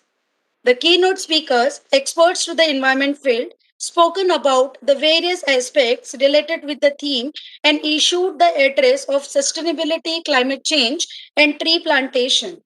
I offer my deep gratitude to Dr. Gide Adiputra, Senior Lecturer, Department of Biology, Faculty of Information Technology and Sciences, University Hindu, Indonesia, Stuti Pratesh, Youth Brigade member, Kaash Foundation. Our guest of honor, on behalf of Dr. Nilpintra Chauhan, spoke on a very relevant topic of aromatic sector, the role of aromatic plants in conservation of environment. I thank you very much, sir, for explaining the benefits of aromatic plants and relevance. A word of appreciation also to be given to our special guest, Professor Sudhir Puranik. I'm sorry, Professor Sudhir Puranik, Director, NSS Unit, University of Mumbai, Dr. Avkash Jadhav, Head and Associate Professor, Department of History, St. Xavier's College, and Environment Activist, Dr. Shanti Dev Sasodia, Associate Professor, Department of AIHC and Archaeology, Jivaji University, Gwalior, Madhya Pradesh, India, and Shri Zoru Batena, Environment Activist, Mumbai, in India, for covering the crucial aspects and inspiring youth with your noble deeds. The aim of education is to bring theory into practice. I thank Dr. Jakir Mullah, General Manager and Head of Sustainability HPCL, for covering the aspects of environmental education on corporate initiative and the kind of work which your organization is doing. Thank you so much, sir, for giving such an encouragement speech to the viewers and our students. I thank Dr. Valeria Coco, teacher assistant in tourism economics, Sapienza University of Rome, Italy, to share her perspectives after the pandemic on over tourism and mass tourism in Rome. I'm also very thankful to Dr. Geeta Ajit, the Joint Director Education, CAPD, and Editor in Chief, Kaash Connect, for giving her concluding remarks and summarizing the talk. The celebration of World Environment Day is not just a one day effort. We started everything from June 1. The program started from June 1. However, the preparation happened before that. It could not have been possible for me to conclude our today's program without offering the appreciation and my vote of thanks to our youth brigade team. I really, with my bottom of heart, gives a huge round of applause to Miss Ruchira Sharma, Titiksha Kabra, Megha Patel, Rohan Hegde, Apulki Jadhav, Stuti Pritesh, Srusti Joshi, Maria Norona, Yash Batra, Abhishek Mishra, Puneet Nagpal, Sahil, and Shirley Fernandez. Finally, as a Joint Director Environment, I also would like to offer my thanks to the viewers, the participants, and over enthusiastic audience who made our this today's program a great success. In this platform, we urge and appeal to all the viewers and participants to make this World Environment Day every day and take an oath and pledge to save your Vasundhara in whatever the best possible way you can. So, with this, I here conclude my vote of thanks. Over to you, Titiksha.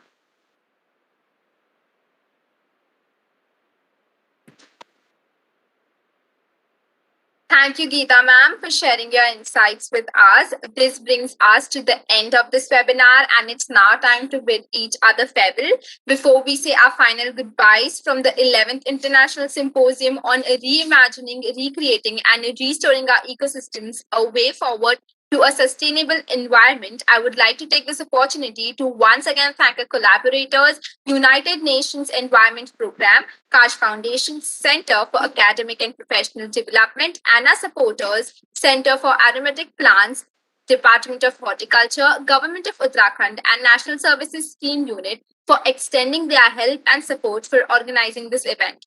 I would also like to take this honor to thank all the speakers for the day: Dr. Anderson, Dr. Adiputra, Dr. Chauhan, Professor Sudhir Puranik, Dr. Shantidev Sisodia, Shri Zoru Badena, Mr. Zakir Mola, and Dr. Valeria Coco for giving us time out of their busy schedules and sharing with us their knowledge and experience. I would also like to thank the audience and the viewers for joining us and making this event a grand success. I also present my gratitude to the volunteers of the Youth Brigade of Kaash Foundation, without whom this event would not have been possible. Special thanks to Dr. Afkaz Jadhav, Ms. Kavita Pandey, Dr. Geeta Ajit, and Pamela Dhunde. Thank you all for joining us. Do subscribe and stay tuned to our YouTube channel, Kaash Foundation Mumbai, to get exclusive notifications. For more information about Kaash Foundation, kindly visit the Kaash Foundation website, www.kaashfoundation.org, and the CAPD website, www.kaashcapd.com. Also, do visit us, find us on our Instagram account, Kaash_Foundation_org. On Facebook, WordPress, and YouTube as Kaash Foundation Mumbai. Till then, sanitize your hands, wear your mask, take care, and stay safe. This is Ms. Satiksha Kabra, member of Youth Brigade of Kaash Foundation, signing off.